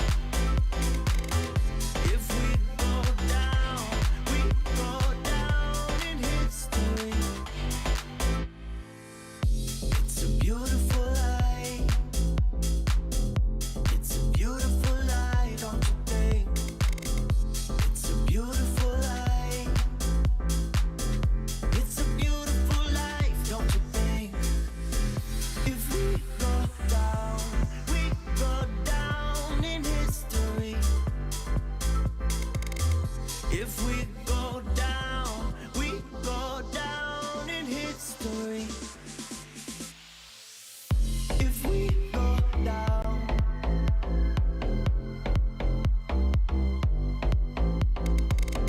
If we go down. If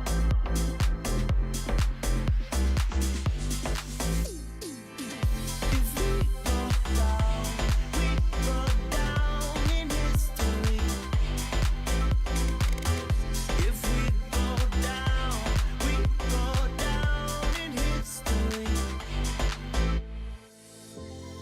Beautiful life. Beautiful life, don't you think? It's a beautiful life. It's a beautiful life, don't you think? It's a beautiful life. It's a beautiful life, don't you think? It's a beautiful life. It's a beautiful life, don't you think? If we go down in history. If we go down in history.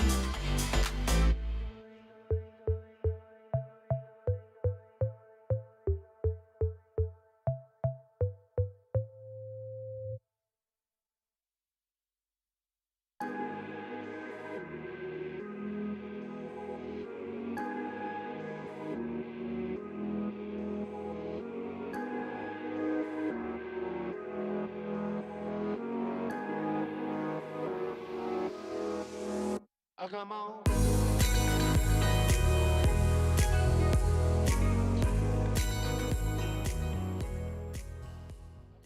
And we are back at the Cloud9 Fates NA qualifiers. Doey here along with Khroen and Frodan, and we have one game remaining. One more chance for all these players to get enough points to get themselves into that top four, get the qualifier for the next qualifier, the last of the big four of set four, and a chance to grab a little bit of cash on the side too.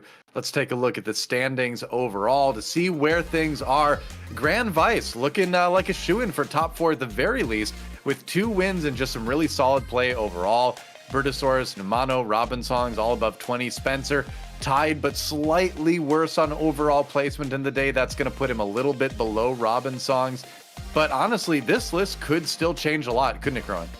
Definitely. If you see players with as close points as even Bert in second with 24 to KC with 19 in sixth, there's a lot of room for movement there. Maybe even possible for Shuram to get into the top four. I'm not quite sure on the math on that one, but it's looking like GV8's lobby to lose. That is one thing for certain. Yep, that's right. It's I feel like GV8, I think he's guaranteed top four without doing all the math because I'm terrible at it. But what do you think, Frodan? Like, it's this lobby ended up being pretty much as tight as I expected it to be. Yeah, everyone is still, I believe, mathematically in it. If Hobos gets a first, and then like Robin, Spencer, KCI get 8th, 7th, 6th in that order, I think he would leapfrog all of them. And then like if he can outperform Shuram, like if Shuram gets like 4th or 3rd, he would be in. So everything is on the table. GV8 could lose his lead as first place. People who are 2nd to 4th could also exit out if they take really bad losses here and go 8th. And Hobos and Shuram are still within striking distance. It takes almost a miraculous series of events for Hobos because it has to be very, very specific, but it's possible. So anything could happen here going to the last lobby, and we're just going to find out what's going to happen. That's right. Going to start out with GV8 on his last view. We're going to catch up with Khroen after the game again, as usual.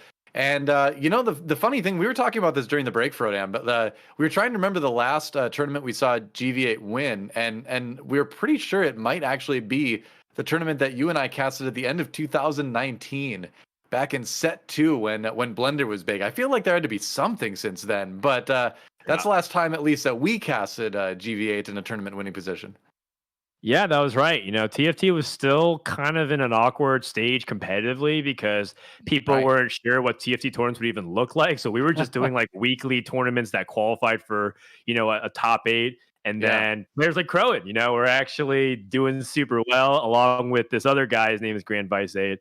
Turns out GVA was super good and dominated the entire tournament, playing like a flexible, you know, open style. And then Khroen was just, you know, jamming Nocturne with Blade Master Spat. And so those were some really fun times back in Everybody was. Yeah, it was. Oh, I mean, if anything, he pulled it off excellently. Kind of put on a clinic us to show you why that strategy is good.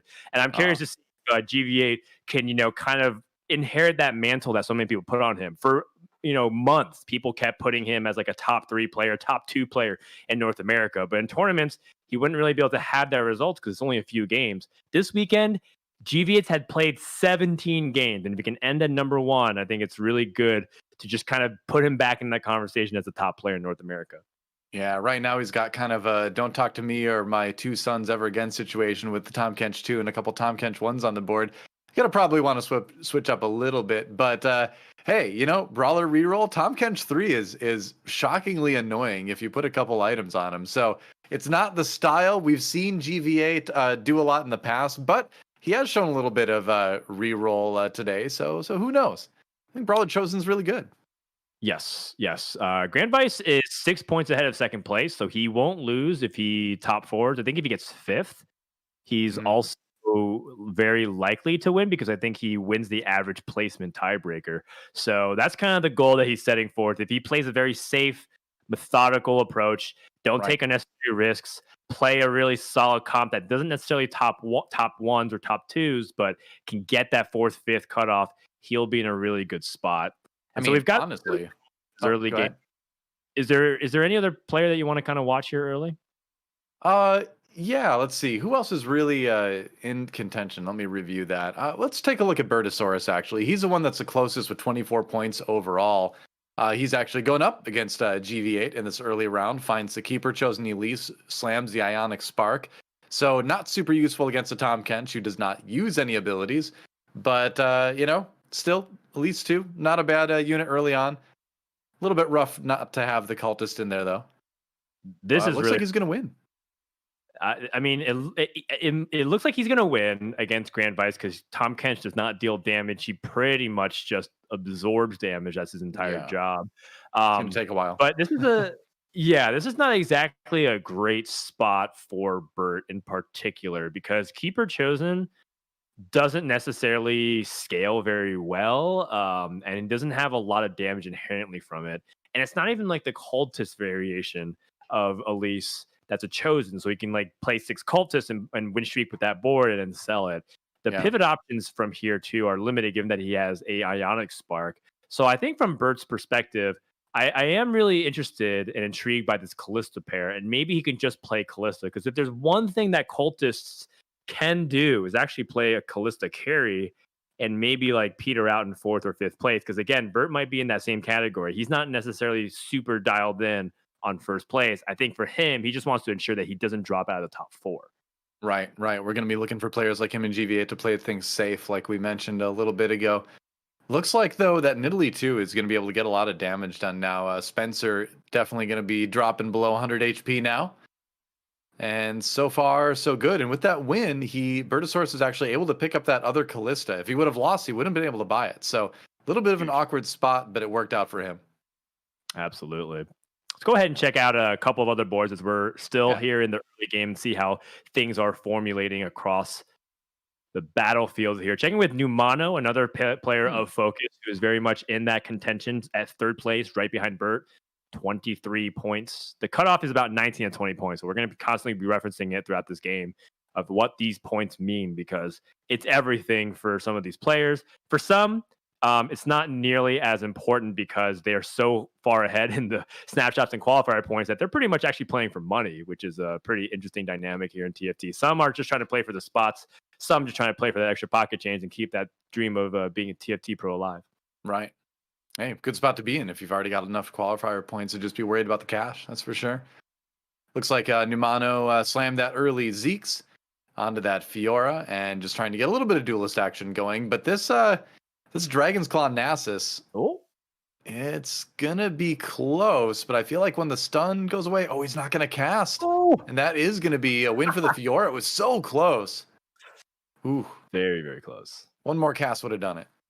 It would be. And this is kind of the limitation of Nasus, right? Right. When you don't have those damage items on him, he's a little bit, weak in those kinds of scenarios. And Fiora, she living true to her name. She's a fantastic duelist that can 1v1, and that riposte just keeps her almost invulnerable. And if you have her as a chosen when she gets the mana discount, it actually gets quite obnoxious. In a 1v1 scenario in overtime, Fiora doesn't lose any 1v1s because she keeps you perma-stunned. Pretty much, yeah. So last pick for Numano, along with Bertosaurus, the 100 HP players remaining. Looks like he's going to be able to still grab the choice between a glove and a sword. It's really rare that you see 3 offensive items be the items left over on the carousel. That's interesting. Was it just all an offensive item carousel and I just missed that? I would not be surprised. No, some people have like belts and stuff and cloaks. Oh yeah, well that's weird. There's just a little bit of everything. I think maybe we should just check around a little bit more and see what other people are playing. Robin looks like he has a Thieves Gloves on his bench and a chosen sharpshooter Teemo available in his shop. So actually a lot of options here. I think from what it seems like, Robin was okay with loose streaking, right? Like he open forwarded in a way. He's playing 1-star units. He's not committed to trying to win because he wants to start building up his economy. And I think this is a mistake a lot of players make in particular. They see a chosen. They say, okay, this is a chosen. I'm going to snap my loose streak. But I don't even know if that sharpshooter Teemo by itself is good enough. And even so, it would kind of hamper the economic progress and development here from Robin songs. And he needs that eco in order to continue to lean into the Elderwood tree. Because if he picks Teemo, he has to completely destroy the rest of his board over time. And I don't know if that's worth it given how much he's passed along the way. Well, that's the thing. A lot of people don't think it all the way through, right? Where it's like you buy the Teemo, so then you drop below 20 gold. You have to make the Teemo work, so you're compelled to make the Thieves Gloves. So not only are you just putting the gold into it, you're giving up the interest, and you're also committing those 2 gloves as well to give yourself the chance to win the next round. And again, based on the other stuff that he had on his board, it was unlikely, so he'd be sacrificing a lot to try it. So smart to let that pass by. Right. That said, he does have a pretty he has the bones of a good board, we'll say. He can get Keeper going with that Elise if he wants to. He's got 4 Elderwood already. That's always a good position to be in 4.5. So this dynamic is so common. Look at what Robin's doing. He's scouting what the worst board is, and he's playing an even worse board. He says, you know what? You think your board is bad? Hold my beer. He's going to go ahead and play Elise randomly out of the keeper position. This might look very strange if you're new to it, but the idea that you want to string together those losses, because the interest rate is really important. From 30 and a 4 streak, you go to 40. So he's going to go to 40, and then at Krugs, you get the carryover interest and land to 50, perfectly navigated, and a little bit of a bait to KCI. He did it at the very last second, so KCI couldn't react and reposition or maybe make his board even worse. Yeah, so gets his perfect loss streak going through Krugs, which is exactly what you want for those reasons. So now you do start to think about, all right, how do I turn this around? I got the gold going. Do you think he wants to lose streak all the way up to 50 gold, or do you think he wants to start turning it around? I always feel weird loss streaking longer than like 3-1. What do you think? I think that he wants to lose to 3-2 because I think he wants to roll down at 3-2 and find a very good 3-cost chosen. Preferably one that fits his comp, but if it helps give, direction with the items that he has, let's say he drops an Akali, right? And we saw Akali chosen end up carrying GV8 all the way to a first.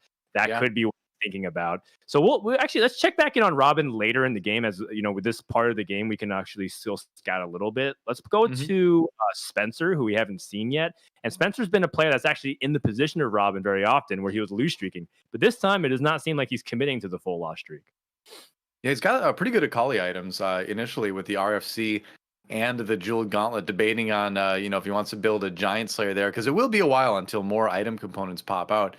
That said, if he wants to transition away from Akali eventually, which with the rest of his board, I would imagine you're kind of thinking about that. You have to think about where those items would go.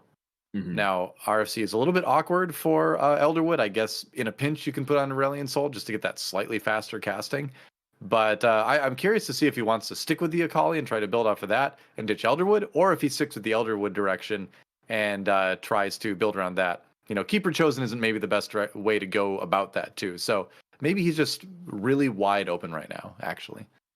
Yeah, I think he's pretty open. Even Kale's on the table. Kale can hold Jewel Gauntlet. It's not the best, but anything goes at this point. Meanwhile, we're back on Robin, who has full lose streak into 3-2. Let's see if he ends up committing to the roll down and seeing if he can pick up anything of value. He's going for it.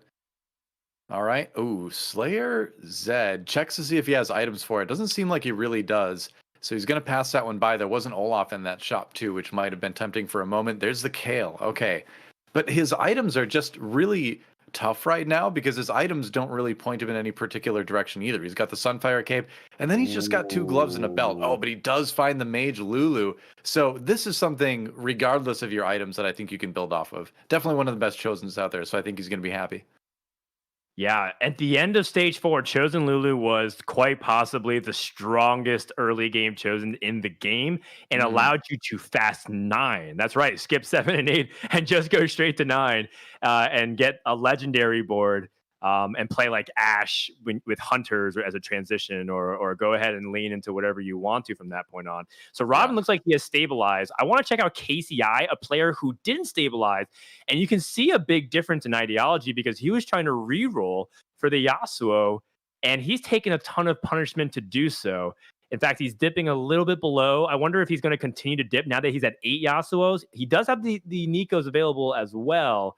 It's really about how much he values his own economy versus this Nikos for something else later on. But another thing to consider is his items are really poor. All he has is a Quicksilver. And while Quicksilver is pretty nice for Yasuo to prevent disarms or like a Teemo blind, the reality is it doesn't actually give much damage to Yasuo. So he's really going to hope that this duelist energy is going to carry him.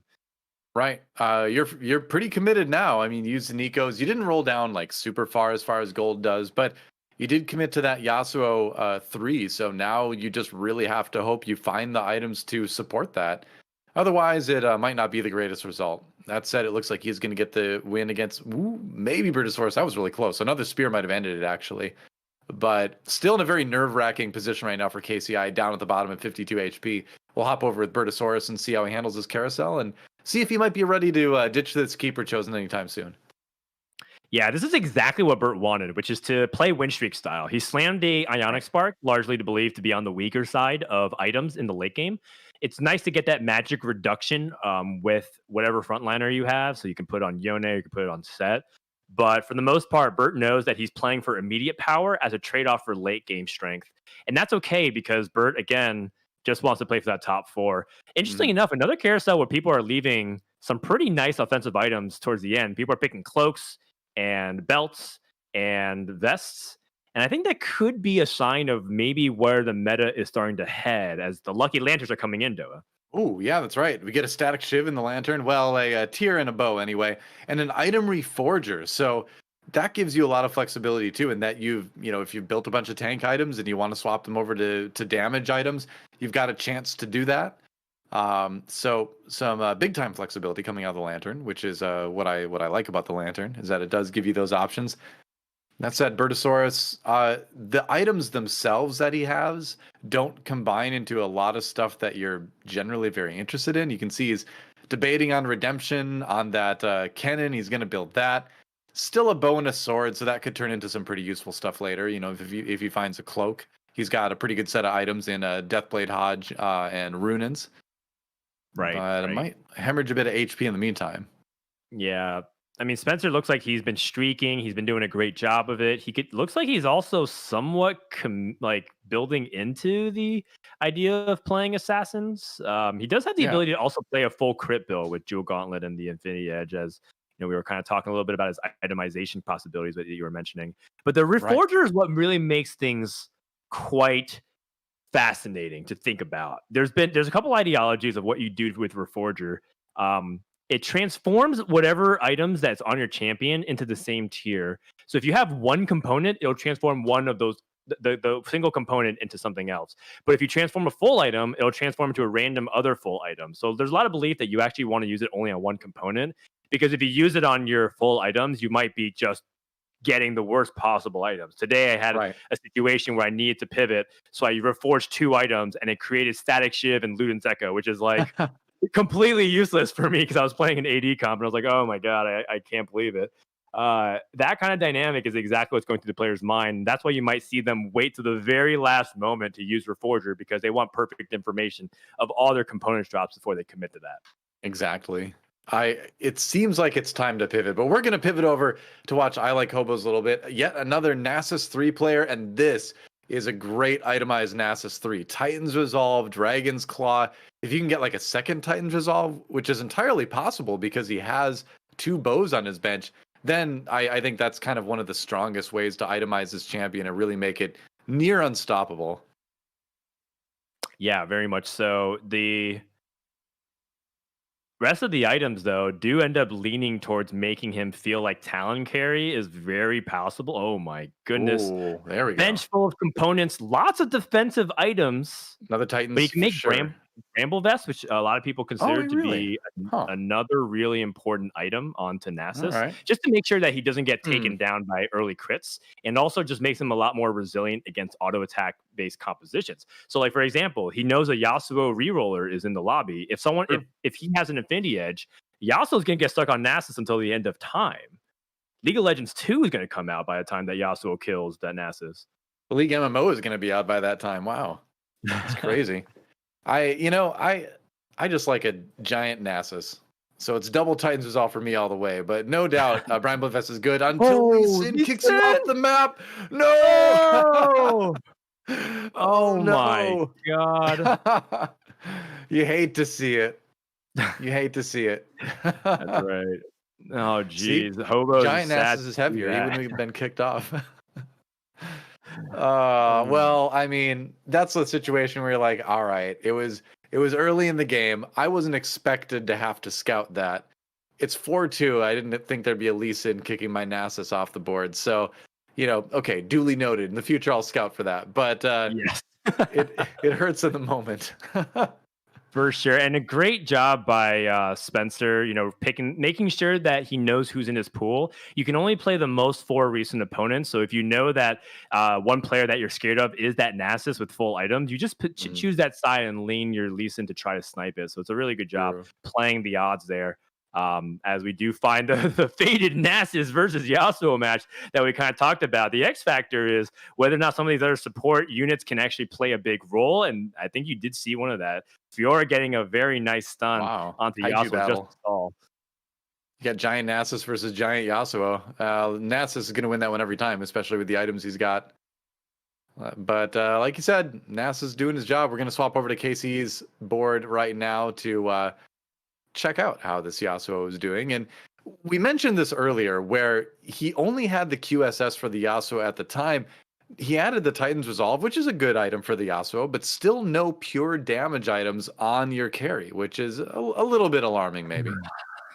blue buff off his reforged Doa. That's not exactly what he wanted.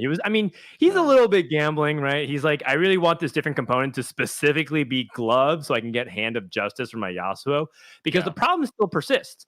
He has Yasuo 3, he's got 6 duelists, but he doesn't have an attack damage item for Yasuo. So Yasuo is actually kind of like a support off tank in a way, which is not what you want. And KCI, despite hitting Yasuo 3, is looking like a candidate to bottom out in this lobby, which is not what he wants. He's outside the top 4 cutoff, so that would be devastating. Speaking of falling out, GV8 is also on the verge of potentially going 8th.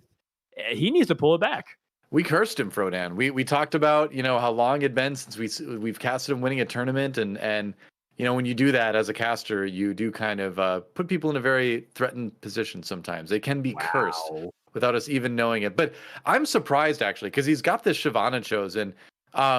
He's playing brawlers, which is a pretty safe comp to play. You've just got a lot of HP. You've got a good carry in Shyvana, so you're generally like, all right, I might not win this, but I'll top 4, and maybe if I get an early set 2, I can win this. So I'm surprised he's doing as poorly as he is, honestly, because on paper this is a generally pretty good comp. Nunu 2 Well, helps. you know, I truth be told, by the way, that set off the carousel is so big because now he gets to hit a brawler. That's just unbelievably massive for his comp. Kind of checking in with what's happening here. But I've run into the situation a lot with the brawlers, and I think it's largely due to the fact that other comps are able to go toe to toe with it, especially ones that, you know, have Giant Slayer in your lobbies. Not all of them do build it, but a lot of times Giant Slayers can be built in, you know, as early as stage 4.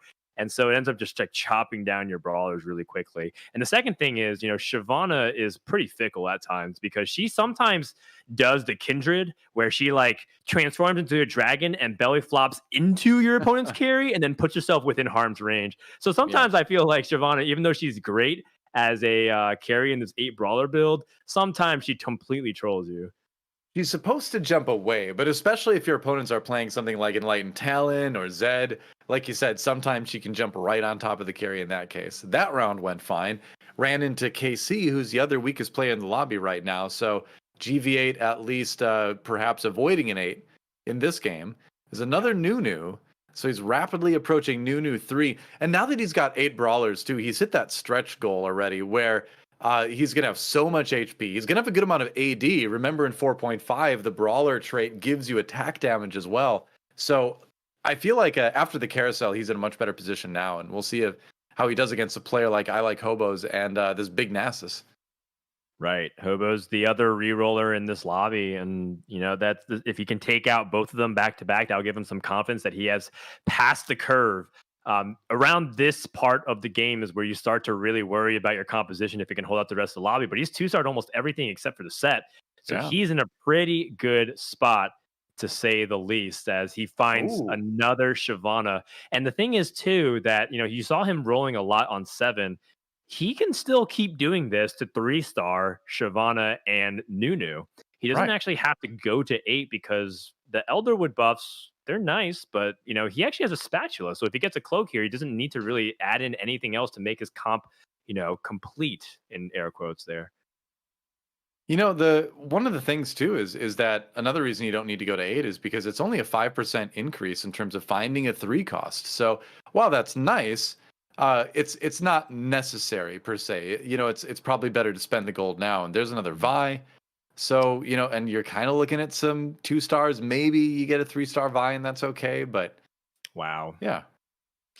What I'm really curious by is how he can use this Reforger. He can go ahead and buy this Cho'Gath and repurpose those items. He has Jewel Gauntlet available for him, which is a fantastic set item.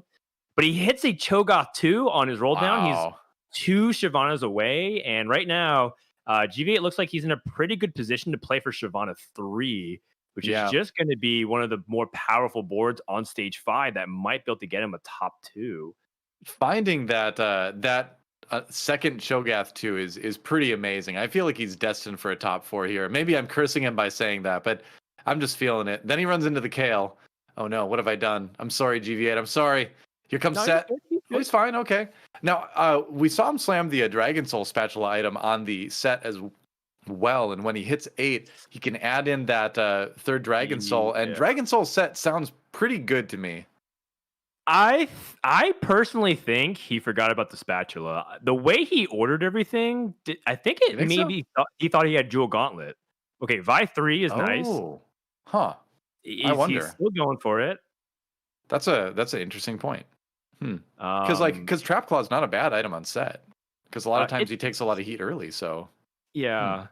It's not bad, but like Jewel Gauntlet is one of the best items on set because That is he true. hits so many units with his slam that you feel like you would want that over the Dragon Soul spat. And he doesn't even have Wow. Dragon Soul in, so I'm leaning towards that direction. But who cares? We're seeing him absolutely destroy everyone with Shyvana in the past 3 rounds. Yeah. And now we get to see him go up against Bert, who has that whole Olaf online. No Guardian Angel, so an all offensive Olaf with no ability to drop aggression. But it doesn't really matter because look at him chop it up. Yeah, I mean if that's a set 2, that probably goes a little bit differently. But for now, that Olaf is going to dominate.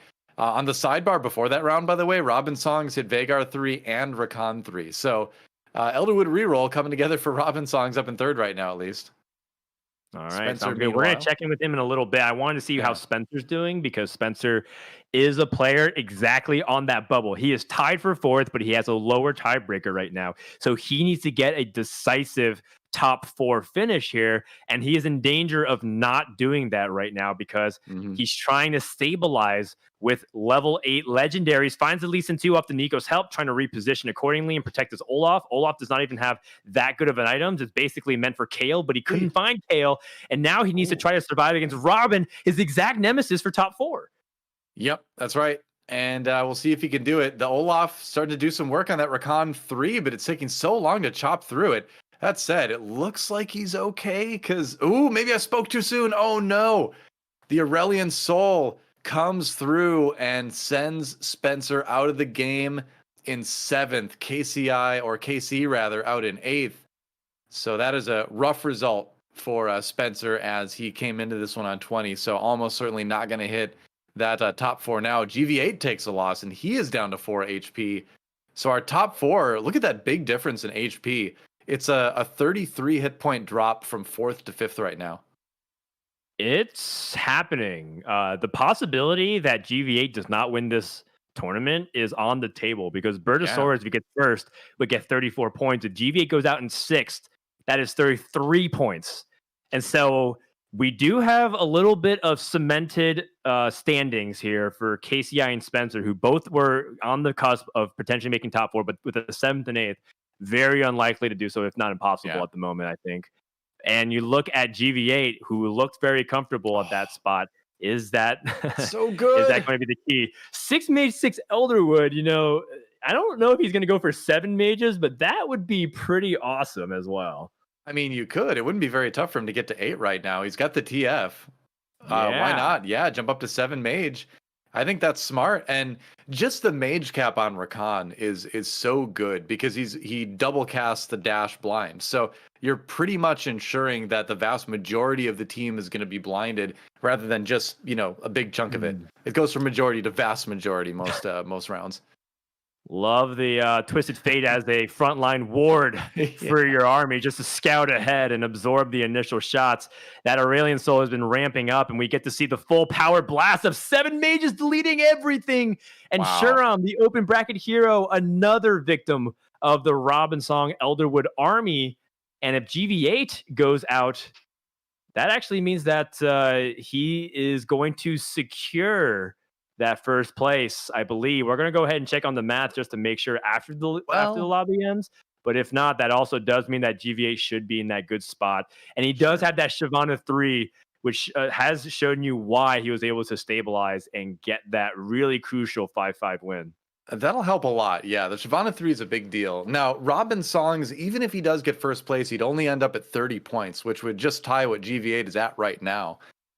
So Robin can certainly make a run to stay highly ranked in the top 4, but I don't think he can win it overall. Either way, he's definitely a shoo-in to win this game, I think. I think it's going to be very difficult to take this out. But here's the battle I wanted to see. Grand Vice versus Robin Songs right now. Can he survive the Aurelian Soul damage? Oh, we dodged it. before they hatch, Doa, because, or rather, don't count your dragons before they hatch, Yeah, because the brawlers have a ton of HP. So you that can they have do. all this damage. Okay, GBH just checking his standings at He's this looking point, at try his to see if score. he can lock it in. But the brawlers have a ton of hit points, and Yeah. so even if mages have this like ridiculous scaling, if the number for health is higher, then that's all the burst they have. Then Right. Shyvana will chew through. So it looks like that's exactly what happened in that battle, and GB was able to survive. Yeah, I think the Aurelian Soul would need to direct hit Shyvana twice with 2 abilities to have a chance to maybe do that. So we'll see how Numano does here now. He's currently sitting in 3rd with 23 HP, finds his Zeke's on the Nexus minion, so that's always a nice item to see, especially when you can put it next to your duelist Kale. But is it strong enough to take on some of the other Titanic boards we see in this final lobby? I'm not so sure. Yeah, this is going to be really challenging. But, one thing I do want to point out, as you see the roll down here for Numano, our current top 4 heading into Lobby 5 before any points were given was Grand Vice in 1st, Bird at 2nd, Numano at 3rd. 3 of those players are in the remaining top 5 right now. Oh, sorry, Robin Songs was 4th, and he's also very much looking like he's going to finish in that top 4 as well. So it's pretty much I like Hobos to play for the pride here. I think if he wins, he's still not going to have enough points, given that everybody here is at least 5th place or better. Yeah. And so that should lock in our top 4. And this has just been such a great day of games here for TFT, showing all kinds of range of builds, showing all kinds of play styles, and even big pivots in the middle of nowhere. And I've been really excited to see who is going to be our top 4 coming into today. And what an interesting background. We have established names. We have some challengers. We have some people who are even out of region who moved to NA and have the opportunity to compete with us here. Well, we talked about kind of a passing of the torch or a changing of the guard in the pro scene here in the North American region, and I feel like our top 4 are very indicative of that. Where we've got the veterans, but we've also got some new blood coming up, and that's great. That means that's a healthy sign of a healthy esports scene when you have new players coming up and threatening the existing top pros. That's a good thing. It's a good thing. Indeed. No KO3 for Numano. He was really trying to go for big style points to try to get 3-star KO. But, maybe these dual KO carries can still get the job done. Brawlers move very slow, and they don't have a lot of attack range outside of Shyvana, so maybe they can't get access to it. It doesn't look like it's going to be enough. I like that there's 2 sets on the GV8 side as well. So, like, when one goes and does sit-ups, he only gets a couple of them in before the other one kicks him out. Feathers fly. Nasus doesn't care about your feathers. Or maybe he should. Maybe he should start caring about those feathers. Nope, never mind. Lee Sin with the RFC. Remote kicks the Xayah off the board. Oh, there it is. And yeah, smart to take the Kale with the Infinity Edge off the board. That ensures that it doesn't get swapped with anything on there. He wanted to keep the items. And now, put the IE on the Xayah. Why not? So, 2nd day in a row, we've seen the Kale 3 now, and Numano's chat going wild with that one. That is ridiculous. Kale 3 versus an army of 3 stars around the battlefield. And it looks like Numano's going to go ahead and try to juke one last time. Maybe dodge that Zephyr. Looks like the Zephyr's going to hit the Lee Sin instead, just to make sure Lee Sin doesn't hit his really valuable units. And KO3 is going to start away and annihilating every single champion on the other side of the battlefield. It was fun playing with your bird, but see you next time, as Numano is going to quickly wipe and see who else survives. Potentially if his ghost is playing other people too, as Hobos is going to dip out in 5th. Yep. Hobos out in 5th. Bertosaurus manages to take a 4th, so a really strong showing from him today. 3rd, 4th, 1st, 8th, and then another 4th. So pretty great day all over overall from him, rather. But now only 3 remain. Grand Vice and his Brawlers, Robin Songs and his Elderwood, his Big Aurelian Soul, and Numano. All the players sub 10 HP. Definitely could be a double kill. We could see it end in the next round. I mean, given that his clone did not seem to play anybody, just from that quick glance, that could be the case. Numano could play against either Robin or Grand Vice, and then whoever doesn't play against him gets a copy of Numano's army and has to face against Kale. Dude. So there's a chance that we see a double kill here, Doa.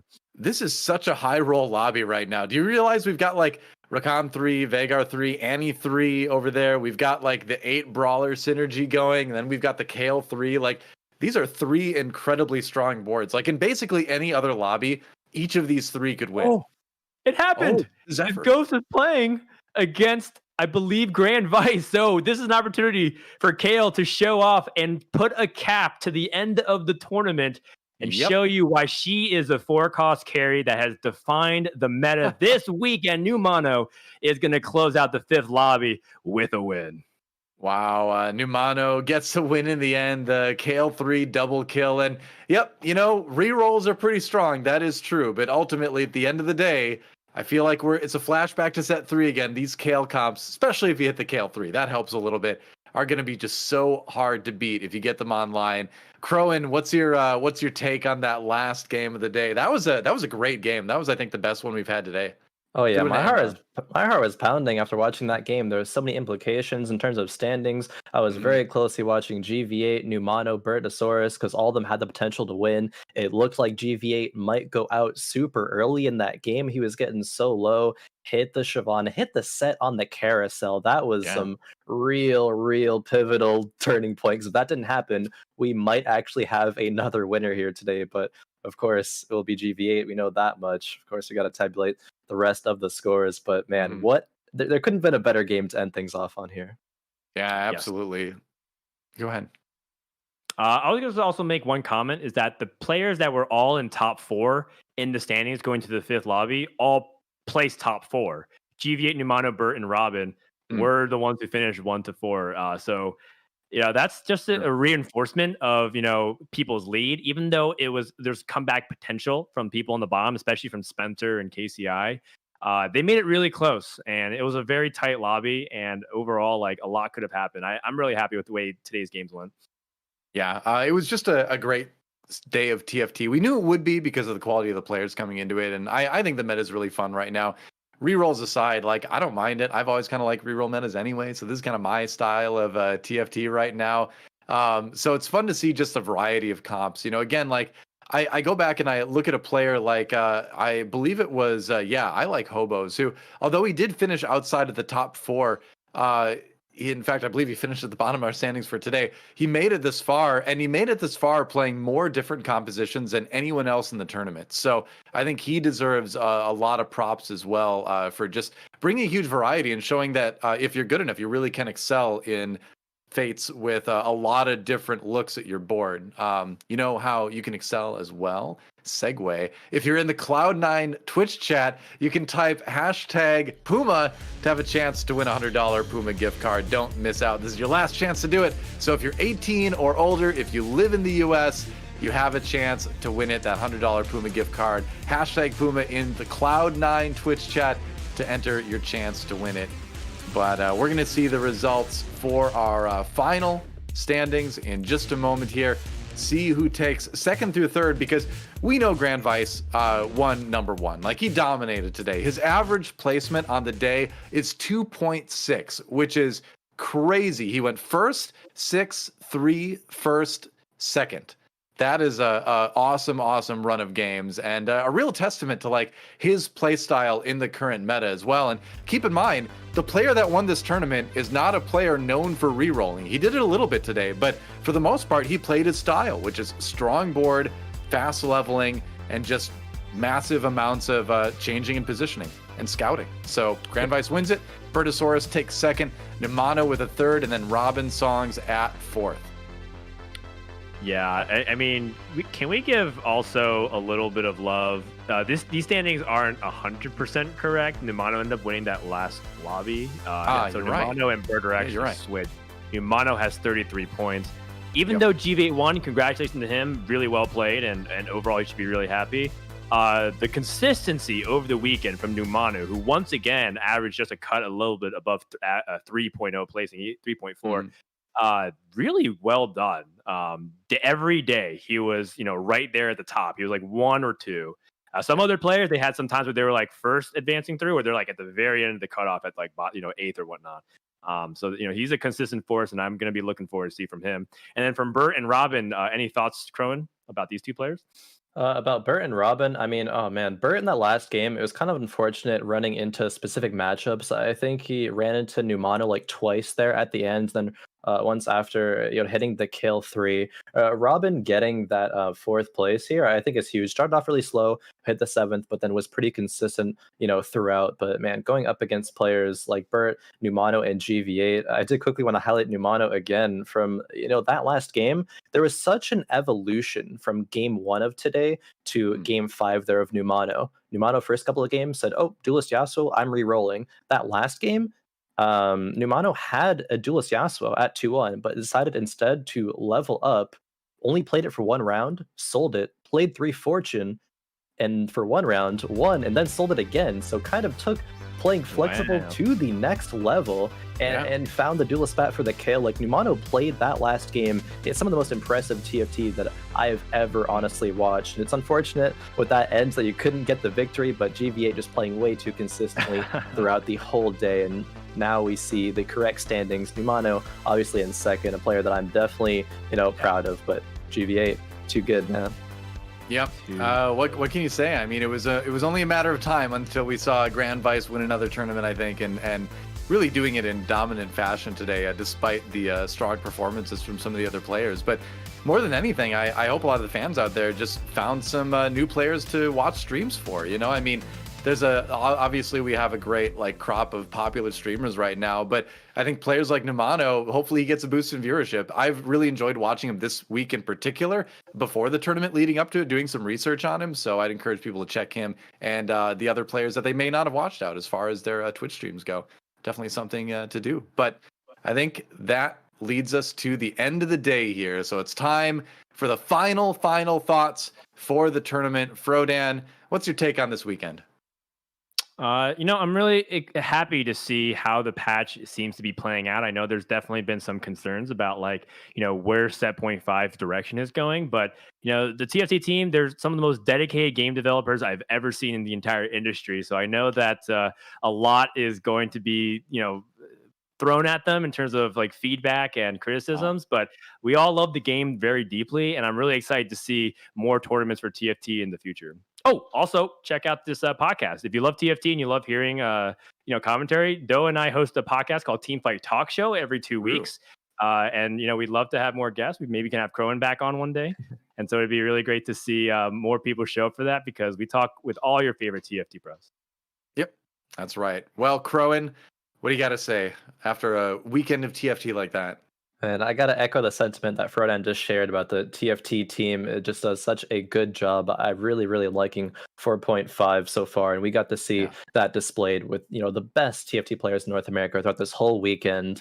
From day one, I wanted to look at the meta, how it would shift, but I think more so, I think we got to see the shift of players and how they just specifically approached it and shifted their own play styles. Notably, I just went over a new mono and that shift even just today, but all of these players, honestly, Robin Songs, going back to that, I just thought of in that game, played a phenomenal, almost open fort pseudo play style there, and that's not something that everyone can do. So got to take notes from Robin Songs in that game, and it was just it was really, really, really great. So a great weekend of TFT. I'm excited for more in the future. Me too. I had a great weekend as well. I mean, my final thoughts are, if you take any one thing from this weekend, TFT fans out there, is that the meta is always more open than Reddit says it is. If you like to play the game a certain way, just get good at playing that way. I mean, look at the pros we saw this weekend. They played in so many different styles, so many different compositions. Of course, some things are going to be stronger than others, but it's always strong if. You have to look at the lobby, you have to look at the other players, what they're doing, and find out what's strongest in that situation. Strength in TFT is always contextual. Keep that in mind, and you will definitely improve as a player. But that said, it's been a great weekend of Teamfight Tactics. Thanks to all of you out there for watching.